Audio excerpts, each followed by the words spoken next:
listen to it right now. Why? I'm listening to it on a Rageaholic. Where you? Oh, I was just listening to the actual stream. It's a good time. I didn't start it right away, so I was behind. Oh, and then I had it on time and a half, so I kept having to like rewind, and because I wanted to hear it to understand Biden. Yeah, and I was like, wait, I bet that sounded even more retarded in real time. Oh yeah, it did. I mean, it can't be that bad. Like if I stream CNN directly, but what if I stream Rageaholic's channel? Like, I don't know. We get. If higher taxes cooled down the planet, we'd all be living on hot. Let's be real. It's because people, they talk over it. I guess they have to talk over it and stuff. I'd be writing a tauntaun to work. It's got to be over pretty soon. Well, it's probably just got like a half hour left still. Something like that. Yeah, I didn't start at 7:30. It started at 7. It's got an hour into it already, but they said it'd be an hour and a half. So. Oh, goddamn. Oh, everybody's probably listening to it. Nobody's come in yet. I know. Yeah, I don't blame him. We should listen to it. These guys are all risking it because CNN told YouTube, and YouTube said they'd strike everybody's channel and take it down.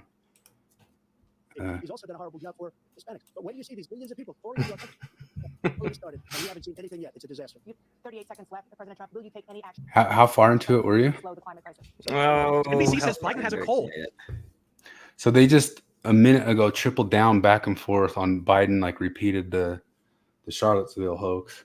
And Did Trump he? Came out and said, I didn't get to that. Trump came out and said, they just debunked this. They just debunked this everywhere. What are you talking about? They just debunked this. And then he just, right after saying that, Biden tripled down on it again. Like right after that. No, they didn't debunk it. We saw with our own eyes. Yeah. He was bulging veins. Even fucking Snopes isn't on your side now. He mentioned Snopes. Well, I know he wanted to mention Snopes. He didn't draw it. He said they debunked it. A big place debunked it this week. It was debunked. And no, it's not debunked. Not debunked, man. There was a Charlottesville young man. Nazis. He said something about this guy says Hitler did some good things. Man. He said that. Like, for real. Was that a hoax? I don't remember anybody ever saying Biden said Hitler did, or Trump said Hitler did some good things. Was that ever? I don't remember that one. I mean, but like I'm sure every politician has done a couple good things. I don't know. They've gone after him for just the I guess thing after thing after thing of hoax. No, it's not. Yes, it is. Yes, no, yes, it is. You know, they talked about like him calling the soldiers cowards, and then I heard that one. Yeah. And I was actually a pretty good response to it. He's like, do you think I'm that fucking stupid that like I would, if I'm gonna say that, would I say it in front of everyone? 4-star general said, man, it's a 4-star general, man. Biden does sound super tired. He doesn't sound great. Like I do think it is kind of like bad optics. I wouldn't have said it the last 2 debates. Last time you were expecting it to be complete shit show for Biden, and I think he did kind of fine. But I think this time, even if he's more cognitively with it than you would have guessed, he still just sounds so tired and so. Oh yeah, he's. Just, and there's a couple times he trailed off into nonsense, like when he was talking about. They were talking about, was it abortion, and then he just like randomly jumped into immigration. And he's at that girl's funeral, and there's girls out there get like raped by their in-laws and their brothers and sisters, and their. He had sexy sex with a porn star. He had sexy sex with a porn star, and his wife was pregnant. And I had never expected him to like just say that stuff right out. I mean, they've pulled out all the punches, both of them. So I think it's gone right exactly how I expected it to go, which I don't expect things to go how I expect them to go. Yeah. So, like, Biden's more or less coherent if you read between all the lines, but he sounds terrible. Trump Trump's actually reeled it in, but he's still Trumpy. We'll see. Yeah, he's actually doing pretty good. Because when I heard that Biden's team said they would only do it if they muted Trump while he wasn't speaking, like while Biden was answering, I was like, "What the fuck are you thinking, man?" Yeah. Like, what? That's your best bet, is that because Trump looked like a jackass last time around when he would not even let Biden speak. Yeah, of course, he's probably got a bunch of advisors now saying, let him speak. You absolutely let him speak. Yeah, that's 100% true. Last time Trump messed up by talking too much and bullying him, and it was the one time he should have held back and let the other guy hang himself type stuff. But Risto says, what if both Trump and Biden are on the fall ballot? That could be possible, 100%. Cappy Wazowski. Oh, that's the guy from Monsters. Yeah. I'll just catch up. People are not watching it. We got Divas asking how I make those cartoonish thumbnails. I make those cartoonish thumbnails the same way everybody in the ex-Mormon community makes those thumbnails. Jonathan Streeter. Yeah. That's where they all come from. He's the source of all AI trained art. That's where they come from. Yeah, I think Dives, I think you had one of his in one of your things, the Mormon crap this week. That's a Jonathan Streeter original. Well, each one of them is like it. Each one of them, he has to train them on like tons and tons and tons of pictures of a person, and then he goes and picks specific art styles of specific people and puts them out. So we have like a bunch of different stuff of us looking like the Lord of the Rings, or we have stuff of us looking like the Muppets, or looking like what else? He's put a Venture Brothers. I don't know what style that is. I think it's probably just Disney AI. Disney AI art is the style after he's trained the models on people's faces. And that's what John Larsen was on today. AI. Biden just sounds like some apostle in the years he's dying. When they wheel him up there in the chair and you're like, oh, buddy, it's time. Yeah. Yeah, so he sounds like Russell M. Nelson now, eh? They're about to celebrate the 100-year birthday for Russell M. Nelson, man. Big old banging birthday, man. When is his birthday? Big old. It's pretty close. Yeah.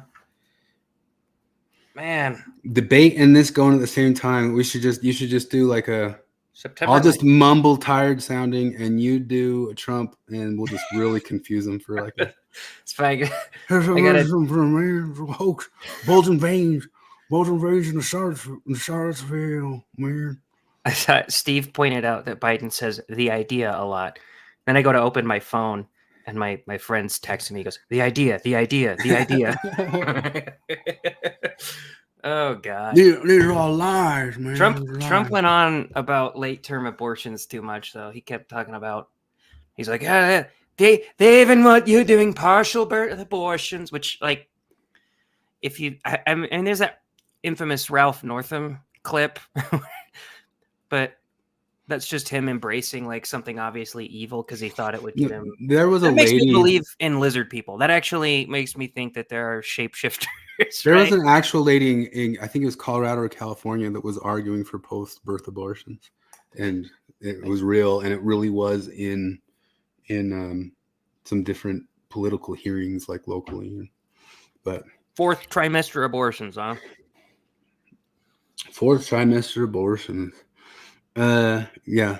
Yep, she really did. It was an Asian lady. I remember it. I could dig it up, but I'm not going to dig it up right now. But abortion, man. Abortion. I wish there were more activists for abortion. I know. How could we get... Nobody's paying attention to this issue. I need a full-time abortion employee. It's the issue of our time. It's our Selma. It is. It is Selma. Won't somebody think of the children? Won't somebody think of those stupid children living? They shouldn't. Those children. He never consented to be conceived. They didn't consent to you. I think I've told you before, but like I literally heard a bunch of kind of, I I guess current day cool kids in their 20s around band rock scene, all talking that way, like, never consented to live, man. I didn't consent to this. I really did. Like, I sat and listened to that genuinely being spoken, and some of them being like the sexy cool guitar guy, but no, I didn't decide to live, man. The girls being like, oh, soon he never decided to live.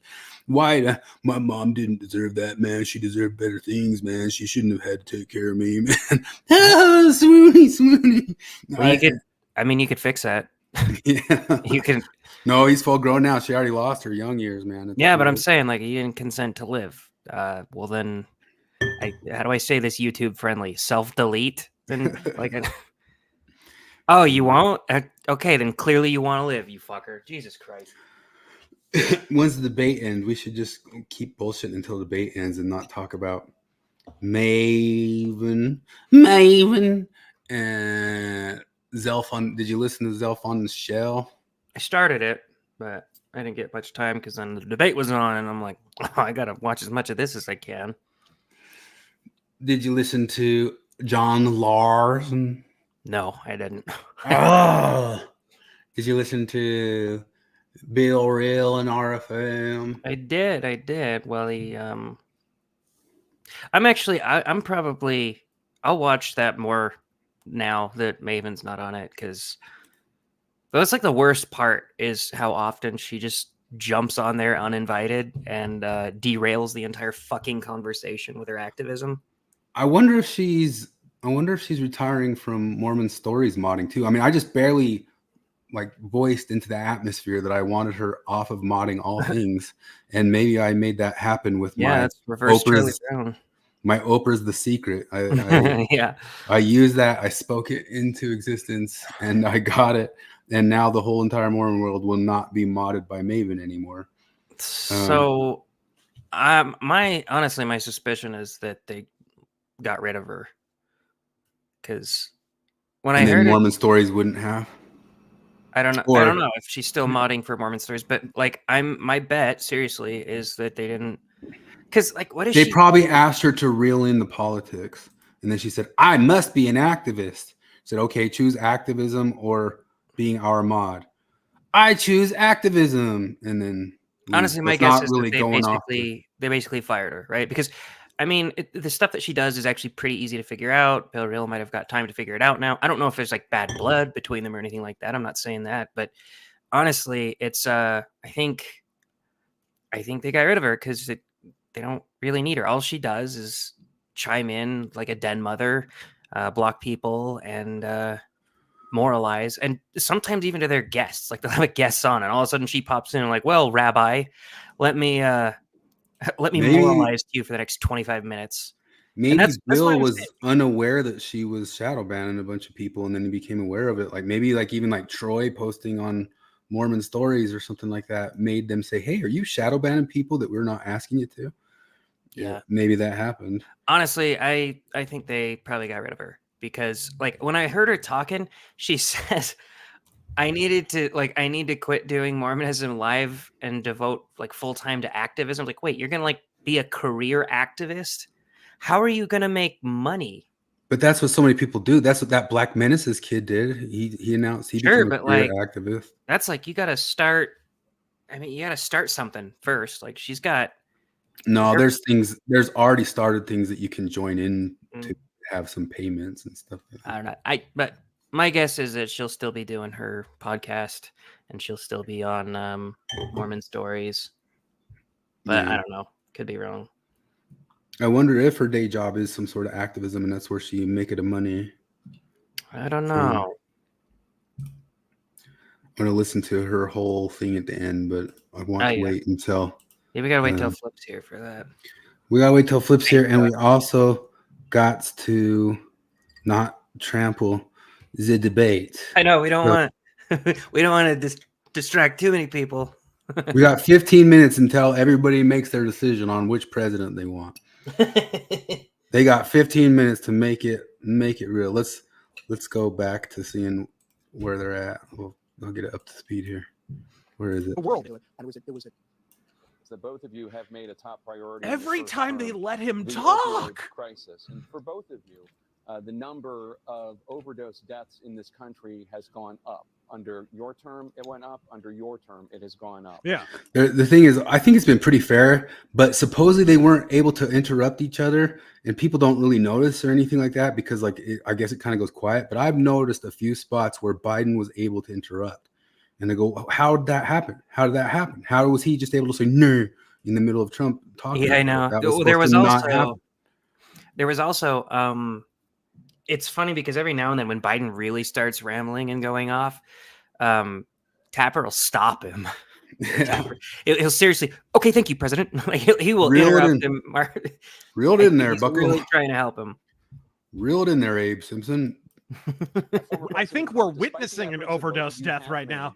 More than 100,000 Americans are dying from overdoses every year, primarily from fentanyl and other opioids. Yeah. What will you do to help Americans right now in the throes of addiction who are struggling to get the treatment? We're actually gonna have to wait for Biden to die. We now have the largest deficit. Most of the drugs are in his system right now. We have the largest deficit. Look at Biden's face. Jesus Christ, man. He's a Manchurian cat. Look at his face. Like I can't. He looks. Come on. He looks like Clint Eastwood, basically. Yeah. He's very upset that the Asian gang in his neighborhood is stealing his car. You kids get the fuck off of my lawn. You ever like stop and think like how stupid it was that show put Asian gangs in it? Like it was such an obvious thing that they didn't want to put a black gang in there. They had black gangs. It's just that they were fighting the Asian gangs. Yeah. That's what it's one of my biggest complaints about that show, The Bear. I brought it up before. They're in South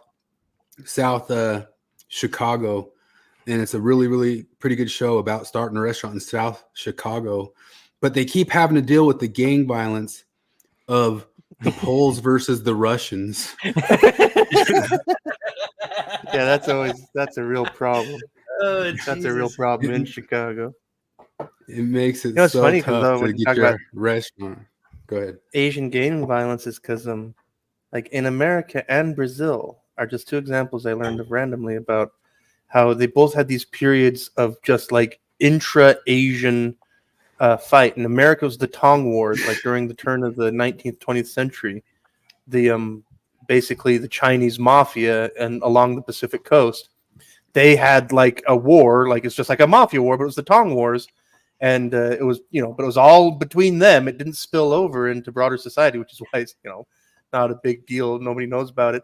And then the other thing in Brazil, there was a crazy situation in the years following World War II, where loyalist Brazilian Japanese for several years waged like a war of terror, and like a few hundred people were killed, including with samurai swords, because the loyalist Japanese considered the Japanese, because the whole deal was that the people the Japanese Brazilians had been there for 50 years already, just about when the war ended. And when they announced the end of the war, the loyalists didn't believe it. They said that's not true. We know that the Japan won't surrender. They don't do that. And so most of the Japanese Brazilians accepted the surrender and were like, all right, we're moving on. Now we're, the war's over and that's that. But the loyalists wouldn't let it go. And a really dumb movie was made about it called Corações Sujos, The Dirty Hearts. But that's what the whole affair is called. But yeah, there's these things where it's like these whole like wars go down and they're not part of history because like, well, it's just entirely within these cultures that were keeping to themselves anyway. So there you go.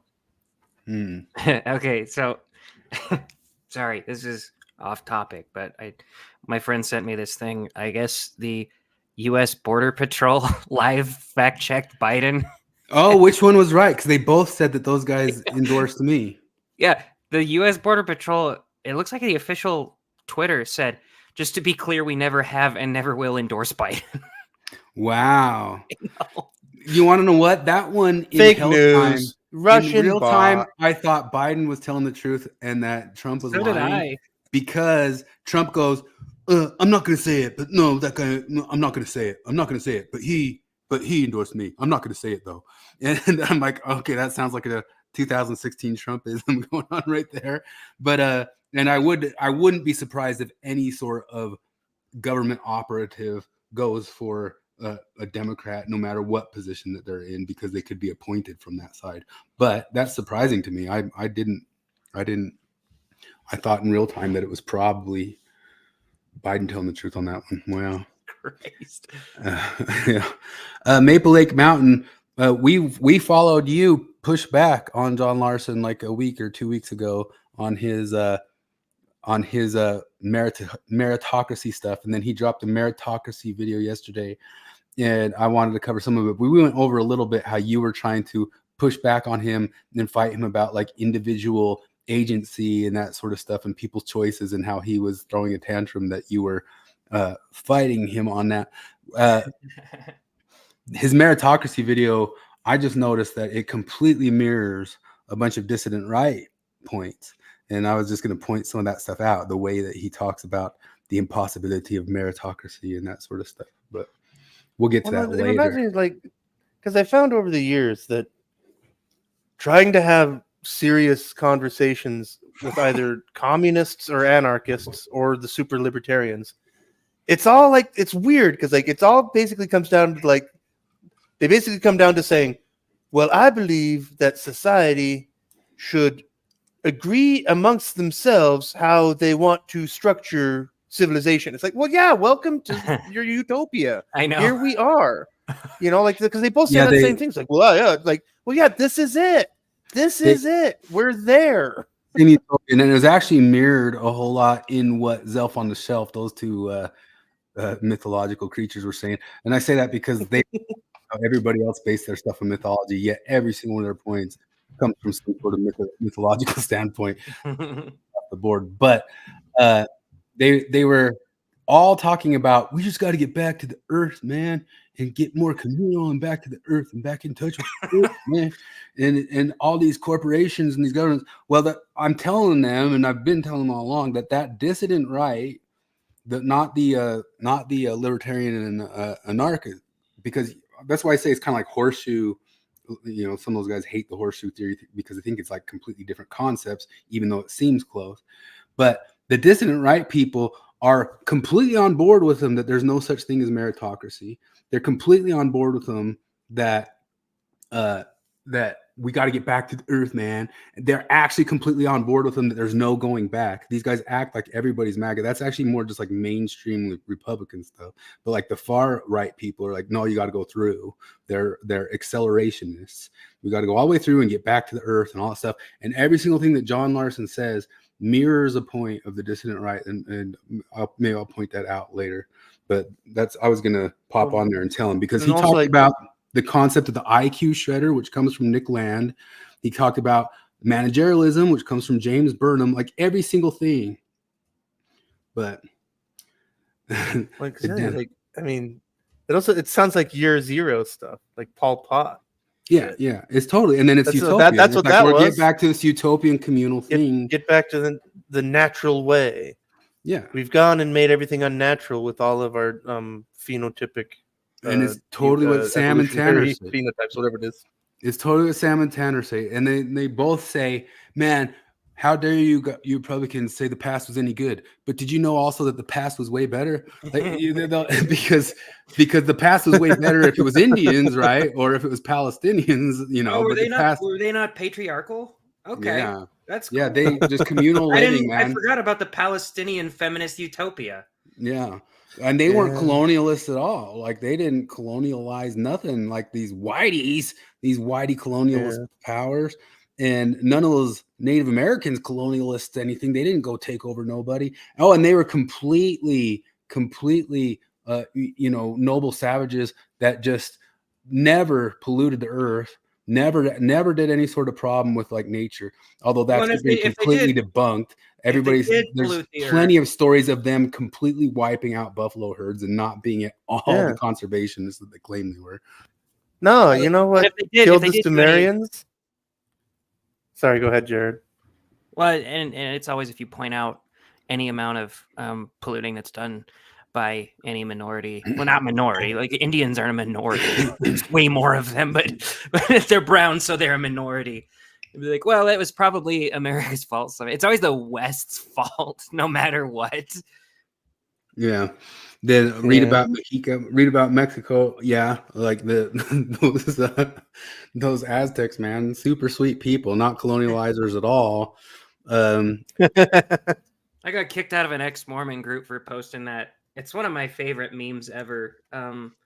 It was they were talking basically about colonial bullshit and how like you're a colonist if you were a missionary and you need to undo that work and all this bullshit. And I just posted that great meme. It's the native the Mayans like sacrificing a person and seeing Cortez and being like, oh great, the alt-right. Murdo 45 says Dave Green, yeah, the distributist. No, I'm saying that they do say go all the way through. Like they say, like you can't really reel it back to 1990s. They say that you can't reel it back to Fresh Prince, and it's their critique of liberalism. But they also say you can't necessarily just rewind the clock. Everything's got to be futurist. We got to go through it. They're more realistic about that. But I played a video by Dave Green on here several months ago. Do you remember it? Where it turned out to be like a YoPlate ad, where it was showing like all this futuristic society where everybody's multi-culti, but they were totally using robots and computers to help them farm the earth in their multicultural community and buy YoPlate. But it's on some video a long while back. But yeah. Where are we at? Is the debate still going? It should have 2 more minutes. No. So did somebody win? Did somebody win? Is somebody dead? Their blood? Yeah, people for sure. I don't know. My friend just texted me and told me that there was a pretty funny talk about golf that we didn't get to see. But oh well, I'm sure I'll see the highlights tomorrow. Yeah, I'll go ahead and waste some time talking about the boys because I currently got caught up with the boys and it sucked every ounce as bad as we thought it was going to suck. So you ground through all of it? No, well, it's not the whole season out yet. I've ground through the 4 episodes that are out, but they have critical soup theory in that. Critical soup theory, yeah. Really? Yeah. Because the little clips you've shown us have been just ridiculously on the nose. Oh, it's ridiculous and it's on the nose. It had been getting stupid. Like with each passing season, it got a little bit dumber. But holy fuck, those clips. See, critical soup theory. They're not even trying. That is just the ham-fistedest, on the nose nonsense I've ever. Jesus. Yeah, here it is. I'll show it. Sure.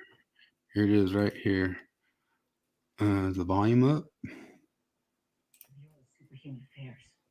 Condemn the defund the soups movement. All books and teachers that teach critical soup theory. A hero in every town with legal authority over the police. Yeah, critical soup theory. Critical soup theory. What even is? I'm trying to. It just doesn't even. It's even like bad because it would be like critical non-soup theory. Yeah, I know. They're the oppressed, right? So they're not even good at their own fucking metaphors. It's terrible. It's like they wrote that in an afternoon and just went with the rough draft. Critical soup theory, man. Yeah, the show's complete horseshit. There's still some like okay like violence scenes with Homelander and all that stuff. Just if you just want to see some crazy violence from a Superman type. But other than that, the storyline is dog shit. It is and strangely enough, this is kind of one of the weird things about it because Red Letter Media did an episode this week discussing the Acolyte, and they always try to be the voice of reason in the middle of stuff. Yeah. And I think they get it wrong in the voice of reason because they try to like do this both sidesism and then say, the other side just gets upset because there's diversity in it. And right then and there, like the Nerdrotic crew and the Geeks and Gamer crew and all that stuff, they've been geeking out over House of Dragons, even though they hated the end of Game of Thrones, right? House of Dragons is like a prequel to it. But they liked it so much, I decided to start watching it. Well, like always happens, guess what happens with that show? Completely diverse. Oh, yeah. Chick is the key to everything. Like it's got all the same stuff in it, but I'm going to agree with them that it's good. So how can that be? How can it be that it's like actually good and that those guys actually like it and promote it? And then I'm watching that because they promoted it, and it's on HBO, and it is still like has generally liberal sensibilities somewhat to it, but it works in a reality that's actually seems like a reality to it, even though it's completely fantastical. It seems like a reality because the girl who's even like the key to everything, she doesn't fight like a dude, you know. Yeah. Well, that was. See, everyone tells me it's good, and I trust them and shit. I just can't bring myself to try it because that season 8 was so fucking bad.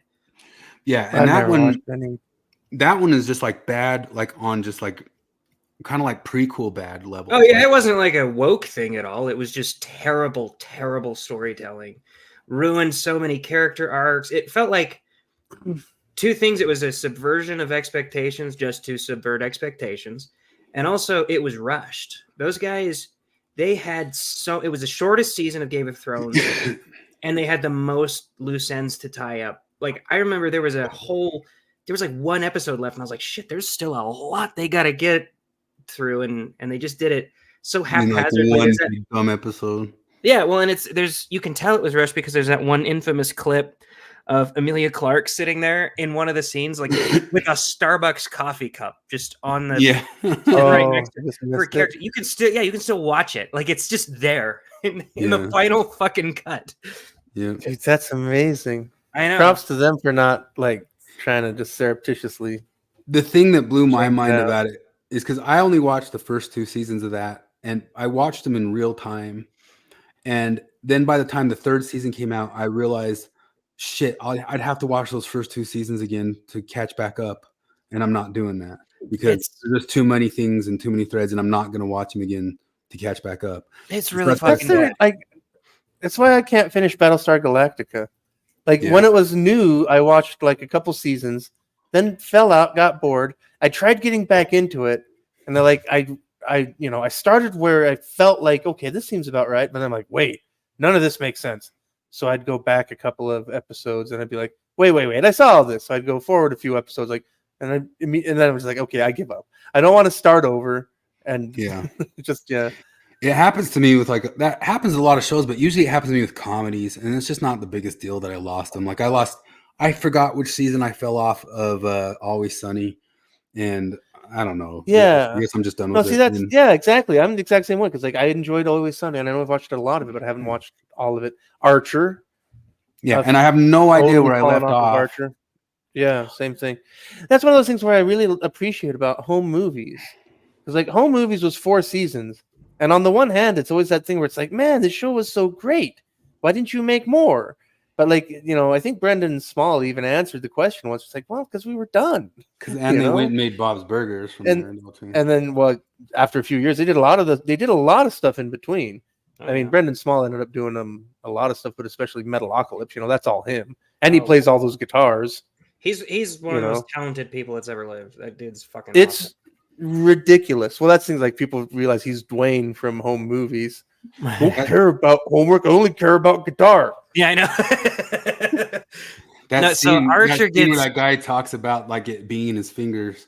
That cracks me up. It's all in your fingers. Touch everything. Archer gets pretty bad. I don't know. I fell off after a while. It's Always Sunny never gets bad.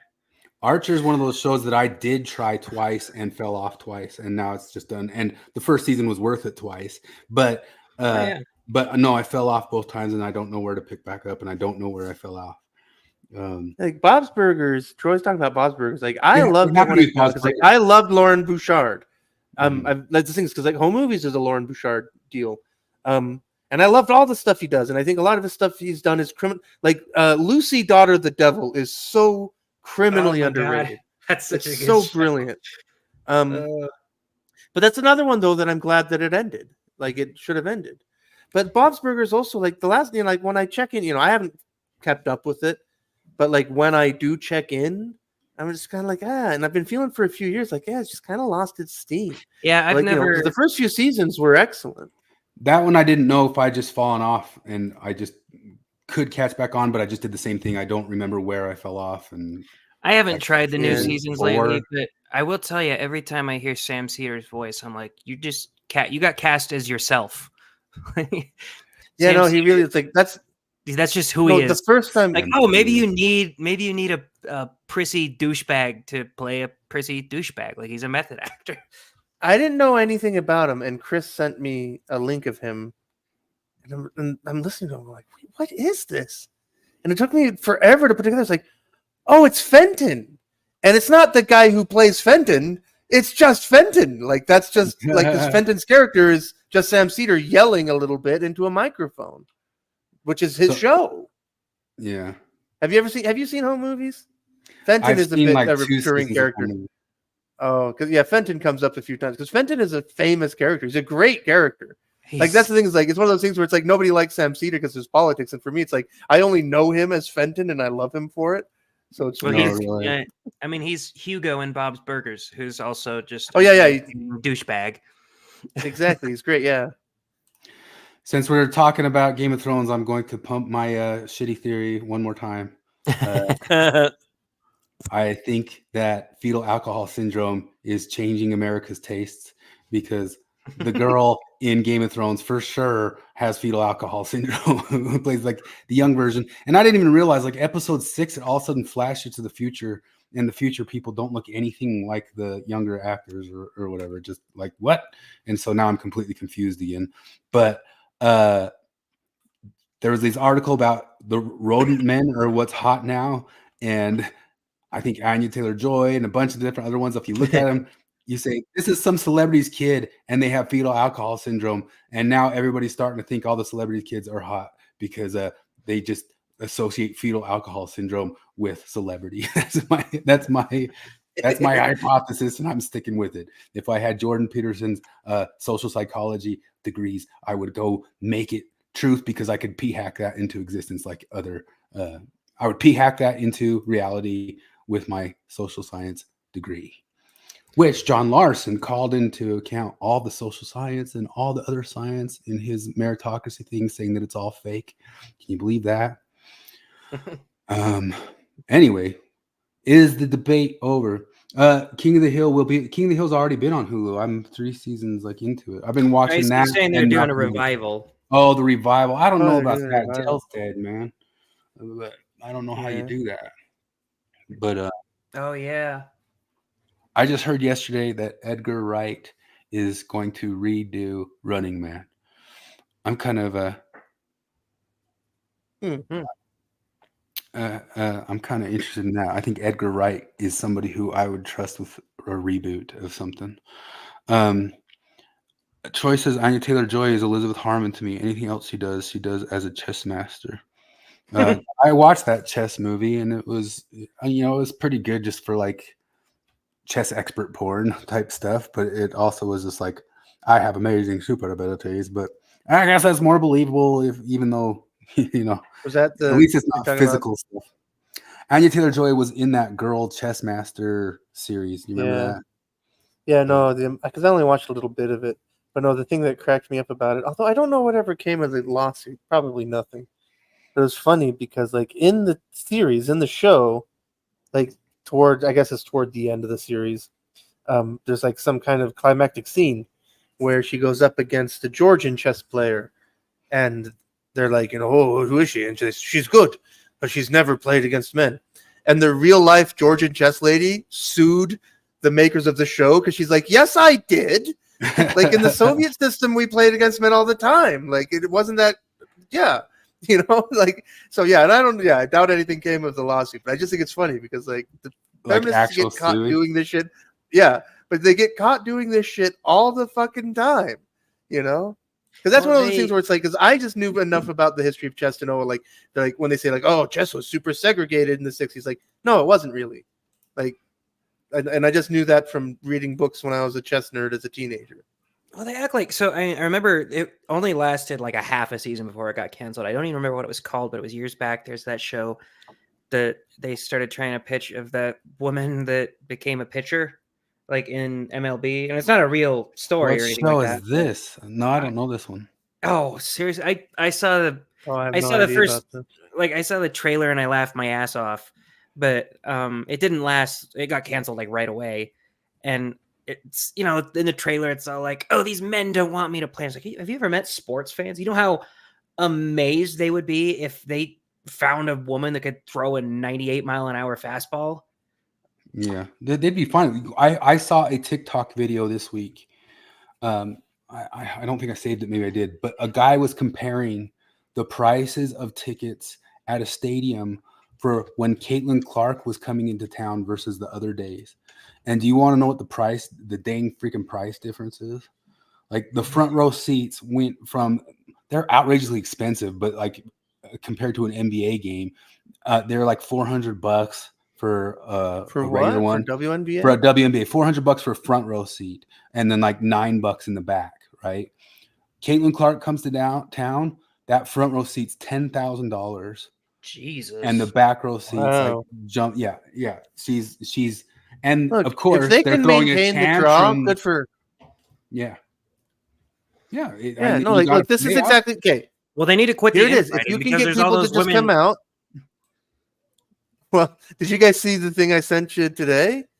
Yeah. About how the men's soccer team isn't going to get paid for this Olympics because of some quirk of the freaking equal pay deal that the women's team worked out, where on top of the existing subsidies they already get, they get all kinds of extra guarantees. And I mean, it's just so fucking bonkers. Here it is. I'll pull it up. Yeah, that's what happens. You got to cut down to tall grass. Cut it on down.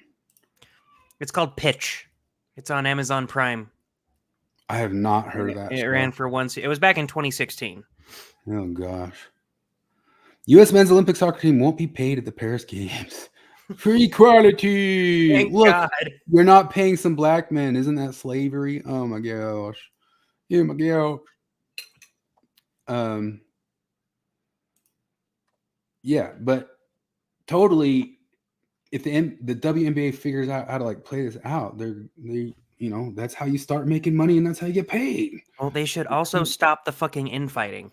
I don't remember the lady's name, but she's all mad at Caitlin Clark. She's like, yeah, y'all after her now that she's a white girl, but I done built this league and shit like that. I'm like, look, you don't understand what you're doing. Be excited, drum up hype, and hype will be drummed up for you too. If Caitlin Clark sells the WNBA to a bunch of people, you're going to be millionaires. So just let it fucking happen. No, like that's the thing that should have happened. Okay, first off, because for so long, women's sports was being subsidized by men's sports, and everybody was kind of like, fine. Frankly, they you can consider it an investment, and okay, then good enough. So do your thing, and if you put on a good show, the people will come. And I really think they've caused themselves a problem because what they've done now, the American women what they've done is unsustainable because all the women coming in, they can't keep overpaying the women soccer players what they've been doing. It will break at some point. Yeah. We have to fix all of America. And then once we fix America, women's sports will be watched at least as much as men's sports. In fact, to overcome for our past shortcomings more. Yeah. Did you see this? They found new evidence that Stone Age hunters from Europe discovered America. So I think you guys, those Native Americans genocided us. Mm-hmm. Yeah. Jesus the only conclusion. And we need to get land back. Land back. I'm just trying to find it. I thought I saved the Caitlin Clark price difference, but I can't find it. But it is. Oh no, I did find it. Here it is.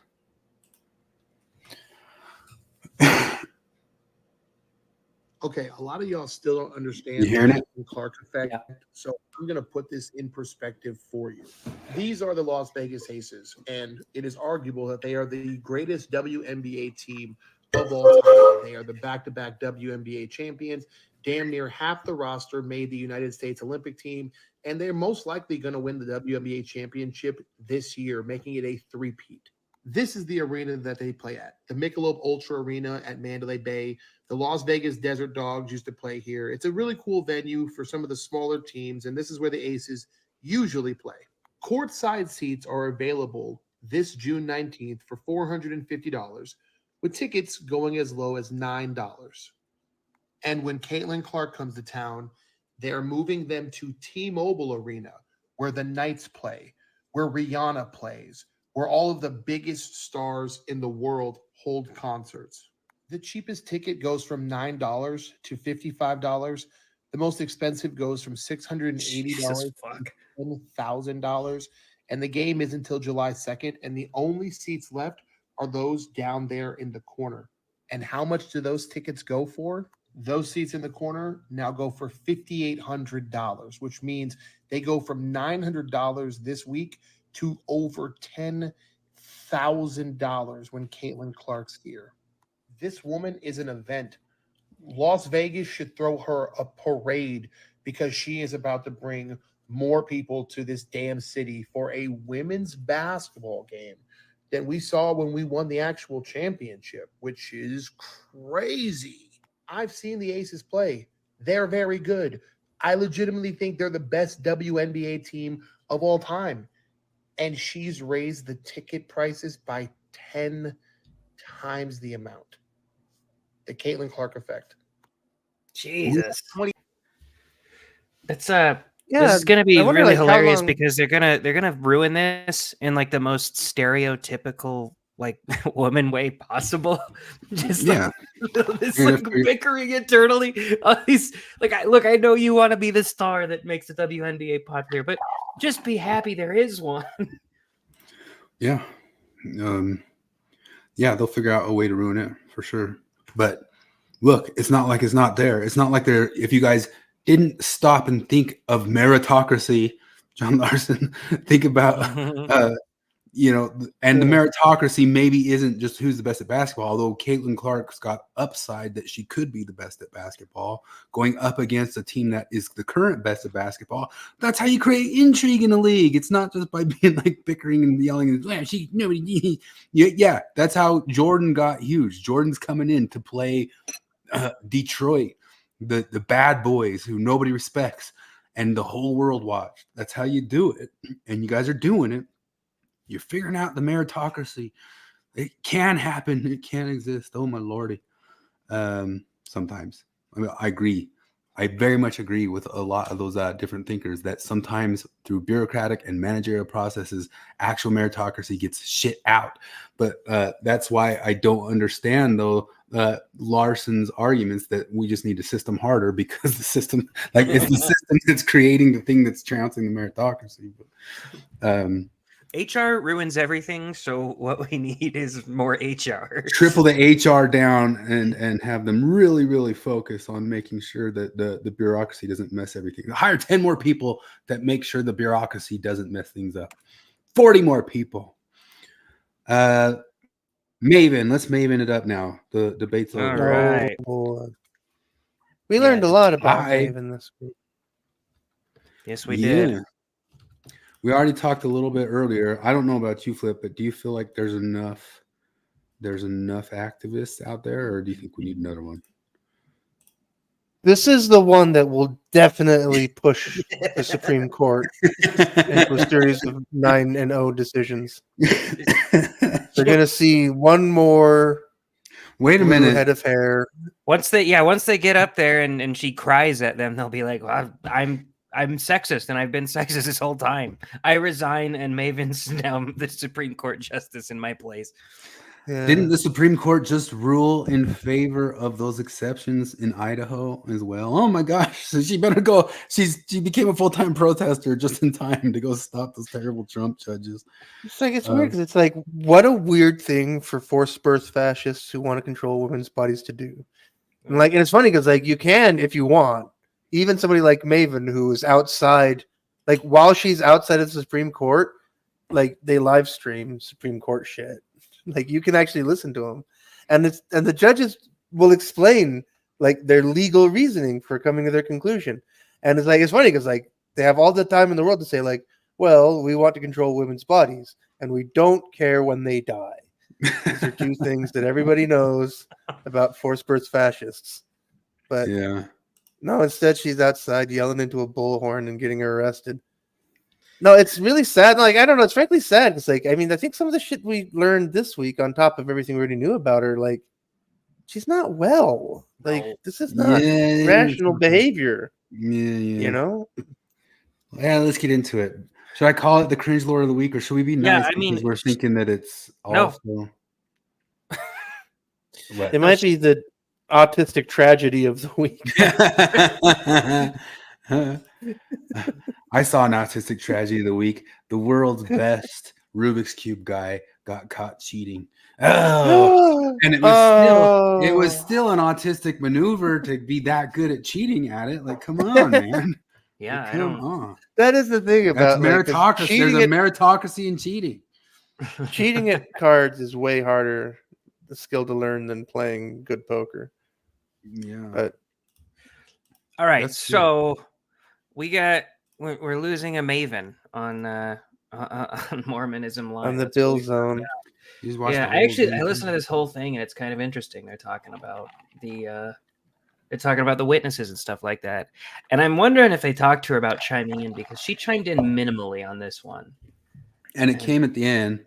I was thinking about this because I was talking about, usually we're running through what's on menu for us as ex-Mormons to listen to every week. We got the Mormon News Roundup, where we could bitch about steeples for another 2 hours or something like that. Or we've got Mormon Ward Radio, where we can hear them bitching about people bitching about steeples for 2 hours. And then you have our show where we bitch about Ward Radio, bitching about Bill Reel, bitching about bitchception, man. Well, I didn't mean Mormon News Roundup. I meant Mormonish. Oh, yeah. But then Nemo did another full episode on the steeples, although they do cover the steeples on Mormon News Roundup. And then they also covered the steeples. I guess there was a couple murders this week. We can go back to the murders. There was a good old murders. There was a murder suicide of a husband and wife, and then the trans murder, and Bill misgendered the trans murder person, but RFM corrected. RFM was right on it. Yeah. Colin is currently transitioning to Mia, and she murdered her parents, and she told the police that she would do it again, and they deserved it, and she doesnjust care. And, I think we talked about it last week, but there was that great local news thing where they're arguing over whether or not, just local Idahoans are arguing over whether this person should get the death penalty. Yeah. A bunch of them are saying yes, but then arguing about the pronouns. One of them's like, give him the chair. And then somebody's like, oh yes, caps, she deserves the death penalty. They're lecturing each other while they're talking about killing the person who's being misgendered. We'll kill him, but we don't want to misgender her. Okay. Yeah. And maybe I'll just pull up real quick that correction that man, that was funny. Here it comes.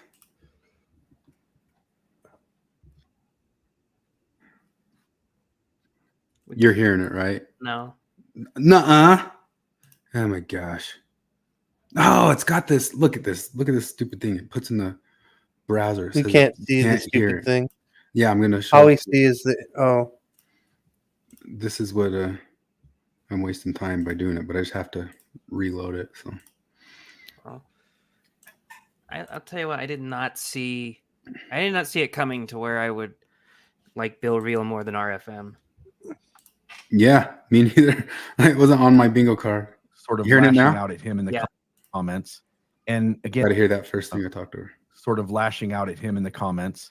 And again, this family sort of is this murderer is being sort of treated as if he's a good person. Yeah. And I think that look at our may be one of the more significant things about these two stories being judged. Is that a face of I figured out? No, you got to watch his face. Ever since he starts, he's like, oh. I'm also curious. I'd like to know what he's talking about. The people who are talking about Mia, whatever Bailey, as a good person. Because Mia just murdered her parents. they do doing this.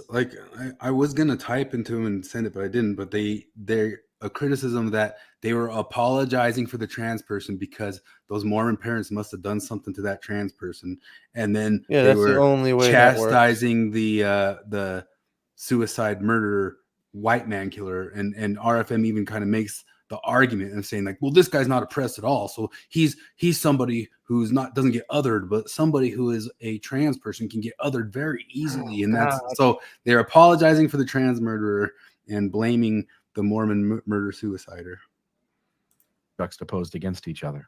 Not being judgmental, I think that the trans me as a she. Yeah, sorry, she. Yes, my it's bad. okay. Yes. I mean, she's gone through all of this. I mean, she's gone through a whole lot of transitioning. She's an adult, 28 years old.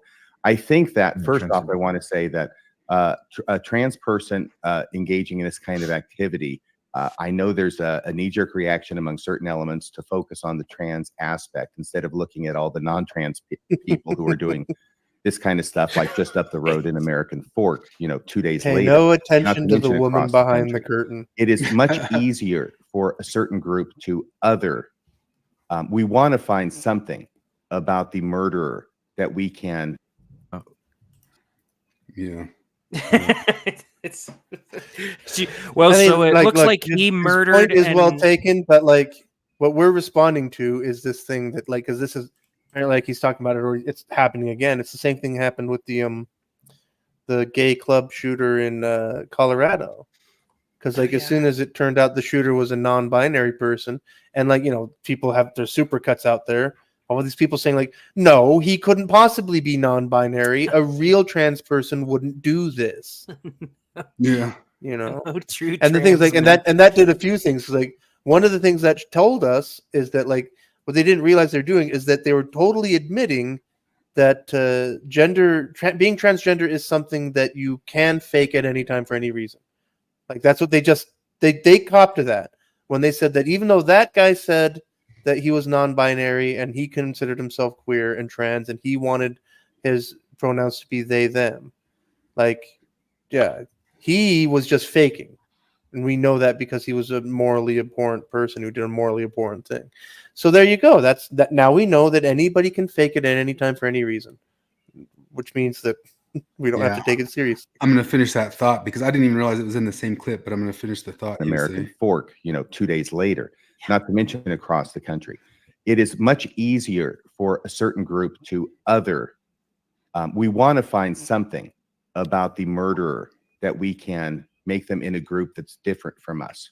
And I think that her being trans just lends itself to that very easily among certain segments of society. In American Fork, how do you other this guy? You just did it.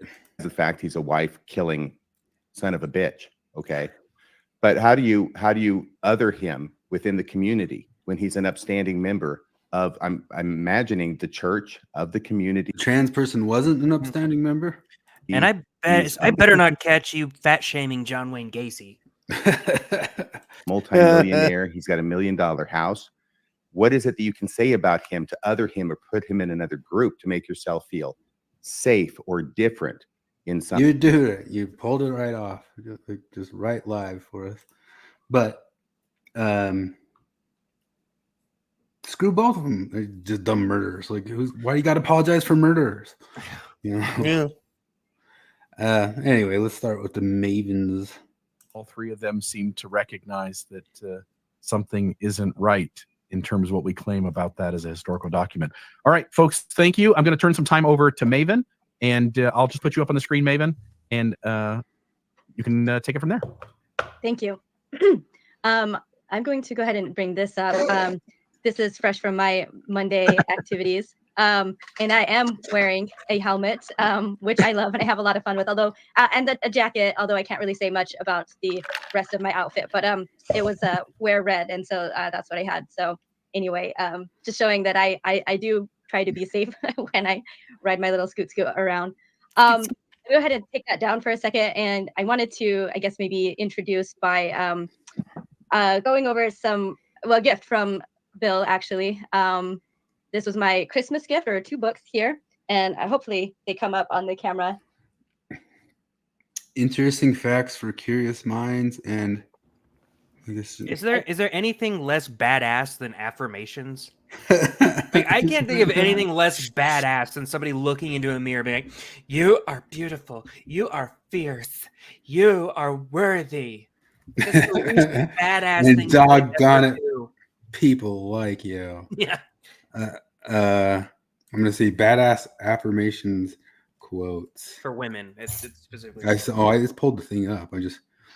You are fucking beautiful. Sweary affirmation and funny quotes for badass women. All women's lib is we say fuck now. 50 badass affirmations to live by. Okay. Anyway, let's let that keep going while I read some. Oh, I am unstoppable, unbreakable, and unyielding. What does that mean? Like, that's a platitude. It doesn't mean anything. Like, what do you're definitely stoppable. My strength is greater than any obstacle. Okay. Every challenge I face is an opportunity for growth. Isn't that Kanye West? That don't kill you can only make you stronger. I am the master of my fate and the captain of my destiny. What? Why don't? Shouldn't I get like a quote of whoever like first said it? Like, fear is only a feeling. It cannot hold me back. No, now they're just stealing from Dune. This sucks, man. I am powerful beyond measure. What? That doesn't mean anything. We just sit here and like read a whole book of these things, or like gonna pontificate on them or something.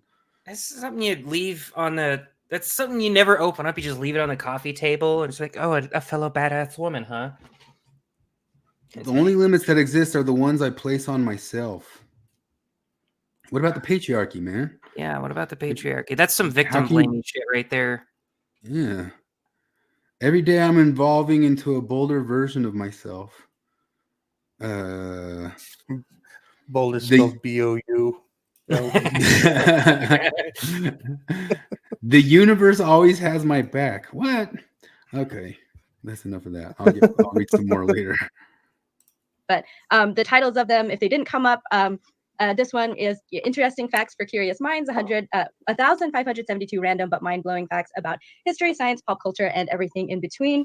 And then the other book given to me was Badass Affirmations, The Wit and Wisdom of Wild Women. And this has been my favorite. I really love it. And when I got these books for Christmas, it just it really made me think of another time that I was given 2 books by somebody. And so I'll go ahead and bring my slides back up. These are the 2 books. I've mentioned this before, I think, but both by Dr. Laura Schlesinger, 10 Stupid Things Women Do to Mess Up Their Lives, and The Proper Care and Feeding of Husbands.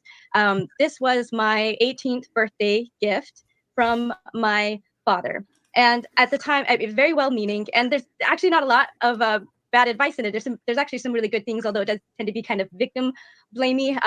For example, one of the 10 stupid things is women staying with abusive husbands, and it's just kind of like none of these really go into the reasons why women end up with bad or abusive men or men that don't appreciate them, etc. But just kind of blames them all for staying. This is a book for women that are already there. Overall advice to get out of an abusive relationship, that's always good advice. Yeah. She's like, okay, so maybe let's talk about this for a second, because she's comparing these 2 books with those other 2 books. The first 2 books are ones that Bill Reel gave her, and the first one, I'm sure it has a bunch of interesting little factoids. It's pretty harmless. The second one is the affirmations book, which is just fucking dumb. There's like nothing useful about looking at a book and saying I am powerful beyond measure, because it's not really true, but it also it doesn't mean anything. So who knows what that's supposed to do for you? And that book is only read by people who cry multiple times in one afternoon. And then you get these 2 books right here, and she doesn't like them. What's book number 1? Don't do dumb things, like things that women commonly do. She's giving you advice. Second book, How to Be a Good Wife. What's wrong with either of those things? Like, wouldn't you look at this? Like, it's funny. Like, I looked up 10 stupid things Dr. Laura Schlesinger, and the first 3 it pulled up for me were 10 stupid things men do to mess up their lives. I guess she wrote 2 books. Yeah. No, like this is one of those things. Like going back like 20 years old, pretty or even longer. Because, like, you know, my lefty friends would tell me about, like, oh, Dr. Laura. Like the reason I ended up listening to conservative radio is because I'd hear, like, Dr. Laura is this woman who says that women should submit to their husbands and tolerate abuse and all these horrible things. And so, like, I ended up listening to like 500 hours of Dr. Laura, and I was like, no, you know, like, there might be something to be critical of her, sure, but like she never tells women that they have to take or tolerate abuse. Like, that's not part of her thing. Like, and this is like, this is classic, the feminist thing, that feminists cannot bear the slightest whiff of the merest mention that women bear any responsibility for their choices, you know? And because, like, that's what Dr. Laura's stuff is. It's like, it's basically classic stuff. Like, no, like, women, you have a role and an exchange in this thing. There's the 10 things right there. I mean, do the whole book. Stupid subjugation. Really? This is the... Yeah, these sound great. Stupid attachment, looking for the context of a man to find and define yourself. Well, that sounds feministy. Stupid courtship, becoming a beggar, not a chooser. Well, that sounds feministy. Stupid devotion, finding yourself driven to love and suffer and succor, or is it that sucker in vain? Stupid passion, having sex too soon and setting yourself out to be burned. Stupid cohabitation, lying to yourself and living with him because you hope he'll want you. Stupid expectations, using marriage as a quick fix for low or no self-esteem. Stupid conception, using biology as a jumpstart for love. Stupid subjugation, allowing you and your children to be held hostage by your own obsessive need for, what is that, security and attachment. Stupid helplessness, being too scared and insecure to deal with your rage and turning it into wimpiness. Stupid forgiving, not knowing when to break it off. I mean, at least 8 is pretty feministy. Let's see what she says to the men. But let's read those again. If he punches you, turn the other cheek. 2, you had it coming, you stupid bitch. It's even dumber than that. You exist for making babies. It's even dumber than that. It's like, hey, if he's beating the shit out of you, you should probably leave. And she's like, that's a little victim blamey right there. Why don't you tell him? Why don't you? I always love that because it's always like, why don't you tell men not to hit women? It's like, well, we do, but even if we didn't, like, who do you think I'm going to be able to reason with more? Do you think I'm going to be able to reason with the probably alcoholic wife beater, or the woman who's being beat? Like, who's more likely to be able to fix this situation? Like, it's the same as every time they're like, oh, don't teach women to protect themselves, teach men not to rape. Well, okay, again, we do, but also I can't reason with rapists. I can try. I can say, it's bad if you rape. Please don't do it. I will throw you in jail if you do it. But I can reason with your average woman and say, hey, maybe carry some mace on you. Hey, maybe don't walk down that street. And they're always comparing it to utopia. It's always shit like, well, I shouldn't have to worry about being raped. I guess I wish you didn't, but we live in reality. Yeah. Then once again, some of those affirmations, those badass affirmations, could be victim blaming, like you already know. It's I only stand in my own way. That's victim blaming. Then, as opposed to what Larsen said, is Maple Lake Mountain was complaining about him with, is a bunch of these that actually sound like you need to be individually strong and pull yourself up by your bootstraps a little bit too. In these affirmations, but that's blaming victims of capitalism for their own circumstances. Come on, man. Why did this thing freak out? I was going to look at some of these male ones. What are the? Come on. There's stupid chivalry was the first one I saw that. Here it is. Yeah, stupid. Oh, stimping. If you read them. Yeah, RFM needs no to read stimping. No simping. No stupid independence. No stupid ambition. No stupid strength. It sounds like this is this is Dr. Laura Schlesinger preaching against toxic masculinity. Stupid husbanding. Yeah. Stupid parenting.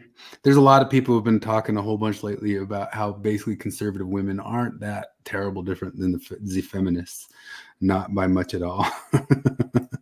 Stupid boyishness. stupid machismo. Beware of the toxic masculinity. It's toxic. Here, is it back on the Maven? No. No. There you go. Yeah. That's amazing. Even if it is kind of victim blaming. But anyway, it came from a good place. I think my father meant well, and at the time, I really liked these gifts. But I feel like these different sets of books really represent, and this is what I felt at the time, very different ways that the giver saw me. So to me, Bill's gift represented someone who sees me and knew things that that I would find curious and interesting to learn about, and that just knew I just felt seen, I guess maybe is the best way to put it, as a person, as a human being. Whereas my dad's gift represents kind of the overall culture of objectification of women, as sexual objects, partners, servants, or helpmeets to men, and then of course reproductive vessels. So women, little girls even, we're entirely defined by and controlled over our ability to reproduce in the church. And for most of us, men have determined those decisions for us with more or less success or input from ourselves. And in the episodes that we've done, like when we had Nicole on, but I think in general, just one of the things that women have the most regret over in coming out of the church and deconstructing the church is kind of recognizing how those decisions were often taken away from us. So I'm pretty confident saying that one of the biggest hurdles for all of us in escaping Mormonism is this fight for personhood in our own minds and hearts and souls. And once we get there, there's still kind of the wider world, both in and out of Mormonism, that refuses to see us as people and is still fighting to control us. I'm thinking of Cardin Ellis in the Jubilee episode, where it was just like, what do you people want? When is equality enough equality? And so that's a big reason, or big part of the reason why I'm so passionate about reproductive rights, because to me, the pro-life versus pro-choice argument is ultimately the same fight, but just in the broader world. The pro-life stance always is a patriarchal one. It always sees women as objects of It always sees women as objects. So I did figure out that there is one thing less badass than repeating affirmations to yourself in the mirror, and it's saying, "It made me feel really seen." Yeah. Do you ever have like a feeling that she's kind of hoping her dad's watching when she's saying anything? This, yeah, we need to get to her dad. It's only patriarchy that ever could see it that way. Only. You made a post on the Thoughtful Saints about telling them that you had tried to ask her if there could be any room at all for somebody just actually seeing the baby as people. I did. I was like, is that possible? Like, is that even hypothetically possible that maybe there's a person out there who is honest about what he or she is saying, about believing that a fetus is a person who ought to be protected? Well, I think you might think that. That's the best I got at it. That's the closest I got to her seeing just any, I hate using this word, but any amount of nuance in her opponent. There is nothing. And that's actually, I commented that on this video. No, but I mean, you guys have that screenshot of that thing she posted where she says, basically says straight out, she's motivated by hate. I'll get to it's hate that makes her go. we should show. She's Anakin Skywalker of feminism. There's Bill Reel has had a great streak of being based, right? Like, yeah, we'll pull it up then. Surprisingly, because I commented on this video. Did you want to finish this first, or did you want to? Yeah, I don't know if there's much more, but we can pull over to those like right after, or just come back. That's fine. That's fine. Okay. Production over and above seeing them as individuals with the right to make their own decisions about their own bodies, whereas the pro-choice movement is one that values a person's right to their autonomy and reproductive choices over and above their ability to reproduce, and especially so when that requires a woman or a child, to be honest, to be forced through pregnancy, birth, and motherhood against her own will. So unfortunately, after the Draining the Swamp episode, I was kind of sad to see how many people in the Exmo community still haven't been able to leave this bit of misogyny behind and still really objectify women in terms of sexual. That's you guys, because I wasn't in that debate. You misogynists. Purity and the purity. Did you guys ever talk about purity? Like, Wait, she talking about us? Well, it's got to be. She said she's talking about. She's surprised to find out how many people in the ex-Mormon community still hold on to this patriarchy. Oh yeah, she's probably including us in that. I'm sure. decision. And like, even though we you know, spent to our be- whole time knocking down these straw men, like, just went nowhere with her. And I feel sad that there's still people unable to hold empathy or concern for the health and well-being of an individual, above what might be growing in her uterus. And even if that pregnant person is their own child, and even if that's, it's that they think what's growing in the uterus is an individual. It's that simple. Like there's two, not one, and they care about both. You just want to control women's bodies. Conception also happened against the child's own will. It's a very surprising and sad thing to me to see. And I know that there were many pro-life viewers of the channel who did not appreciate being held accountable for the women and children that are. What on earth, man? Like I already listened to this once, and I guess it just didn't seep in, just like how she's shitty she's representing it. Yeah, are harmed and killed as a direct result of government pro-life policies. But I do have to say they absolutely, unequivocally are responsible for them, because the end game for the pro-life movement is one that strips reproductive choices from individuals and gives them over to the government. So you can't support the government. Suddenly libertarian. Taking control over female reproductive health He's and all choices, Dale and then say Gribble. you're He's getting all the government wants to control your uterus. not responsible when raped 9-year-olds become mothers, or women die from pregnancy when they could have been saved by an abortion.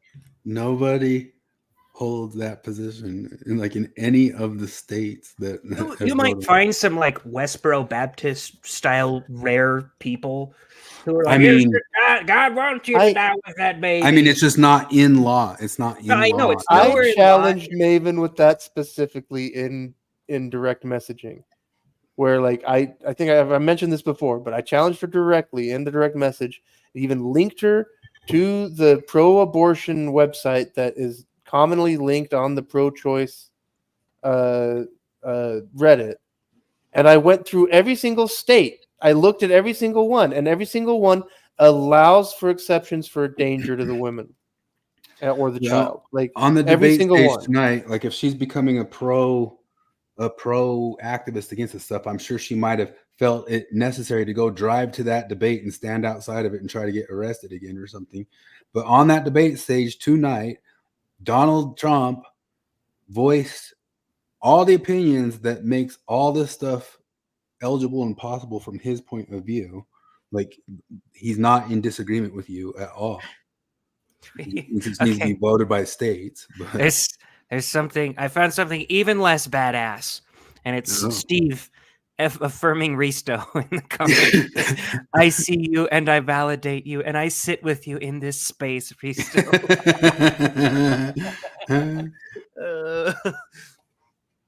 I like this. Leslie saying, if you tell a man it isn't a good idea to leave a Ferrari unlocked with his keys in a rough neighborhood, is that blaming the victim of car theft? You can victim blame the 1%, though. It's actually rules are different. Oh yeah, Ferrari. Yeah. For different people. I forget about that. Dang it. Don't ask consistency of us, okay? Yeah. You did do that. That's what you voted for. So that was just one thing. It was justifications like that, or even worse, that kind of came through after that episode. Just really showed me how much further there still is to go in the fight for reproductive rights, and even among those who think they've deconstructed from the Mormon misogyny and sexism. And I want Jesus Christ. Come on. People who think they've deconstructed. So she really thinks that you can't truly be ex-Mormon until you are a pro-choice conspiracy. Until you're politically aligned. Well, she politically aligned with it. She thinks leaving the Mormon church is an ideology. Yeah. Which is, I think that sums up the entirety of what we've been screaming on the channel. No, it really does. She's a perfect example of this. I love every time you pause it. It's funny too, because the title pops up. Who factually saw the gold plates part 2? A marvelous work in a blunder. We've been listening to an abortion rant for the last 10 minutes. on Yeah. the video Well, about that's what I was gonna say when I was listing off from all- someone who is a asexual celibate who had herself sterilized so glad so she I'm wouldn't have to glad- have an abortion in the and in is the on off birth chance control. that she got raped and couldn't get to a pharmacy in time to get Plan B. I'm so glad. I think it was Steven that posted this because I would not have found this. Like, I don't think we would have found. I would have seen that. Oh, they're talking about the witnesses. I probably won't listen to Yeah, I it. never would have watched that. But I mean, I guess you could say it keeps content pumping out. But that's what I was saying is like when I was listing up the stuff off, we have all like the top ex-Mormon content creators in the space over the past week, and it's all social issue. I can't say that right. Social issue. Every single one of them. And then these guys did hey, truth claims of the Mormon Church. No, nope. Let's go back to the abortion thing right here at the end. But maybe it's because they want to get away from that this is all happening. But like it's like you had four and a half podcasts that were just all about, as I say, Delinism isn't about deconverting from Mormonism. It's about converting to neoliberalism. We actually had one little podcast that was back to the good old days of just debunking kind of some truth claims. It actually was a pretty good one because I ended up listening to the whole thing. And I mean, Dan Vogel's a fun guy to listen to. He's very knowledgeable on this stuff. Talking about like they go into detail about like about the witnesses and stuff like that and what they really said and oh, it was more spiritualized or whatever. It's all cool stuff. And then I have to get lectured. Yeah. To dedicate more of my personal time to that fight, and sometimes to make room for things that we care about, we have to give up other good things. And I decided that will be Mormonism Live. So this is my last show, and I knew this was gonna happen, but I'm so grateful to Bill and RFM. I'm so grateful. On the subject of people who can't let go of their Mormonism, I'm so grateful. This is a testimony meeting. Isn't it? Yeah. I'm so grateful And that to- this excellent Spanish wine was discounted. I'm so grateful. Just so grateful for this. You, the community, for your support and encouragement and everything you've done for me in the last, I think it's 2.5 years about. You have made me who I am today, even down to my new name, Maven. You which bastards. I love, and You got a new name? This really is Mormonism. She named him. She got her name from a white man. Mm. Maven. I feel like it represents the real me more than my legal name at this point. And I will be forever grateful for the opportunity to be on the show. And I'm so grateful for the friendship. Wait, did and Bill give her mentorship the and support. start? Is that the idea? Bill kicked her off as was she that her start in public life? Bill just didn't know quite so much about the tech stuff behind it. He had a tough time he wanted to do callers in kind of like how Jonathan does them. But she helped him with it, and somebody called her a tech Yeah, maven she just at one came point. in as like so she's like, oh, I'll call myself Maven from now on. Ah. Oh, and then somehow she moved into modding Mormon stories, and then She mods everything. And so here's my hypothesis. Before you got on here, I was telling it to Chris. I think they might have booted her off of Mormon Discussions, and not kind of amicably. I don't think they're wanting to. I don't think there's bad blood or anything like that. But it's like you've turned this into too much politics, and and I bet she stays on as a mod for Mormon Stories, and she keeps doing her podcast with Gene. And what are you gonna do? You're leaving to become a full-time abortion activist? She should be the no. There's guest something. I bet the piece of shit motherfucker dad is helping fund this. She should be the permanent co-host of the Divas show. Let's finish this one out, just because I think there is something that might point to what you're saying, just like the way that RFM says, like, "Hey, we're still homies" or something like that. And maybe I think they see that. I've gotten from RFM and Bill, and again the community at large, which has far surpassed what I could even get from my family, and gosh, it touches me so much. You guys have no idea how grateful I am and always will be. So I guess that's really it. I hope that many of you will stay in touch and follow my new efforts in this. And I do anticipate that most of you probably will. But again, just with a thank you to everyone. That is my We will, Maven. goodbye to you all. I probably will still join the chat here and there. It just kind of depends. But the thing I want you to remember the most is that I love you. And again, thank you, Bill. My children. Thank you, RFM. So does this mean that you can now make critical comments on the live comments? Will, now that Maven's gone, will there be less banning and shadow banning and It's gonna be modding. yeah, like will people be actually? Bill's been watching Homath, so he's probably not gonna let somebody with purple hair do it next time. That's true. I kind of suspect that I don't know, but I suspect that she has admin or some kind of admin powers on the pro-choice Reddit. I think she might be modding that thing too. I don't know. She's always on there. She's well, just like all these people do, they weasel themselves into spots of bureaucratic power, managerial. So look at this part makes me think it too, because you mentioned RFM lets on a little bit. Oh, we're still homies, but like Bill, he immediately says, "Oh, and we disagree on this kind of stuff," but I still. Yeah. So I mean, it's the title of our episode tonight, but we're starting to hint that Bill's just becoming more and more and more based to the point of we're thinking maybe we need to get all the way off his back a little bit. I know. Yeah. Thank you, Maven. While I think our views might differ a touch, I think maybe I agree with you to a large extent, but not exactly. But what I do appreciate is you're very passionate. And I wish you nothing but the best in going off and making a difference in the world. And I think more of us could put our money where our mouth is and things that we feel deeply about and are passionate about to go out into the world and to make a difference. And I'm going to be Kwaku for a second, but I've never once said a critical thing of Dan Vogel in my life. I think Dan Vogel's fine, but does he kind of look like those rock stars that all look like grannies now? Like I don't even know who he is, but that's true. Bon Jovi and Steven Tyler and all those different. Dan Vogel does a pretty good, like, kind of he's pretty good. debunking scholarship. He's very, very, very well. His episodes on Mormon stories are always actually really interesting. Yeah, I'm grateful that you had the chance to be with us for 2.5 years, and I think you made a drastic difference in how the show sort of was maybe stumbling a touch because I wasn't able to manage both things in the beginning, not knowing all this new technology. And I just want to say thank you. You came at the right time, the right place, and we'll miss you a bunch. So I love you, Maven. I'll see you around. Yep. For sure. Yeah, you're not fully rid of me. But yeah. We're cool, right? Yep. But the show must go on. So, folks, Mormonism Live. Yeah, that feels like say that we had like some rift going on, and I was getting trounced by Flip, and Jared is like, hey, no big deal between you and me, right? Like, it feels like that. We can still hang out. We'll have cigar night. Yeah.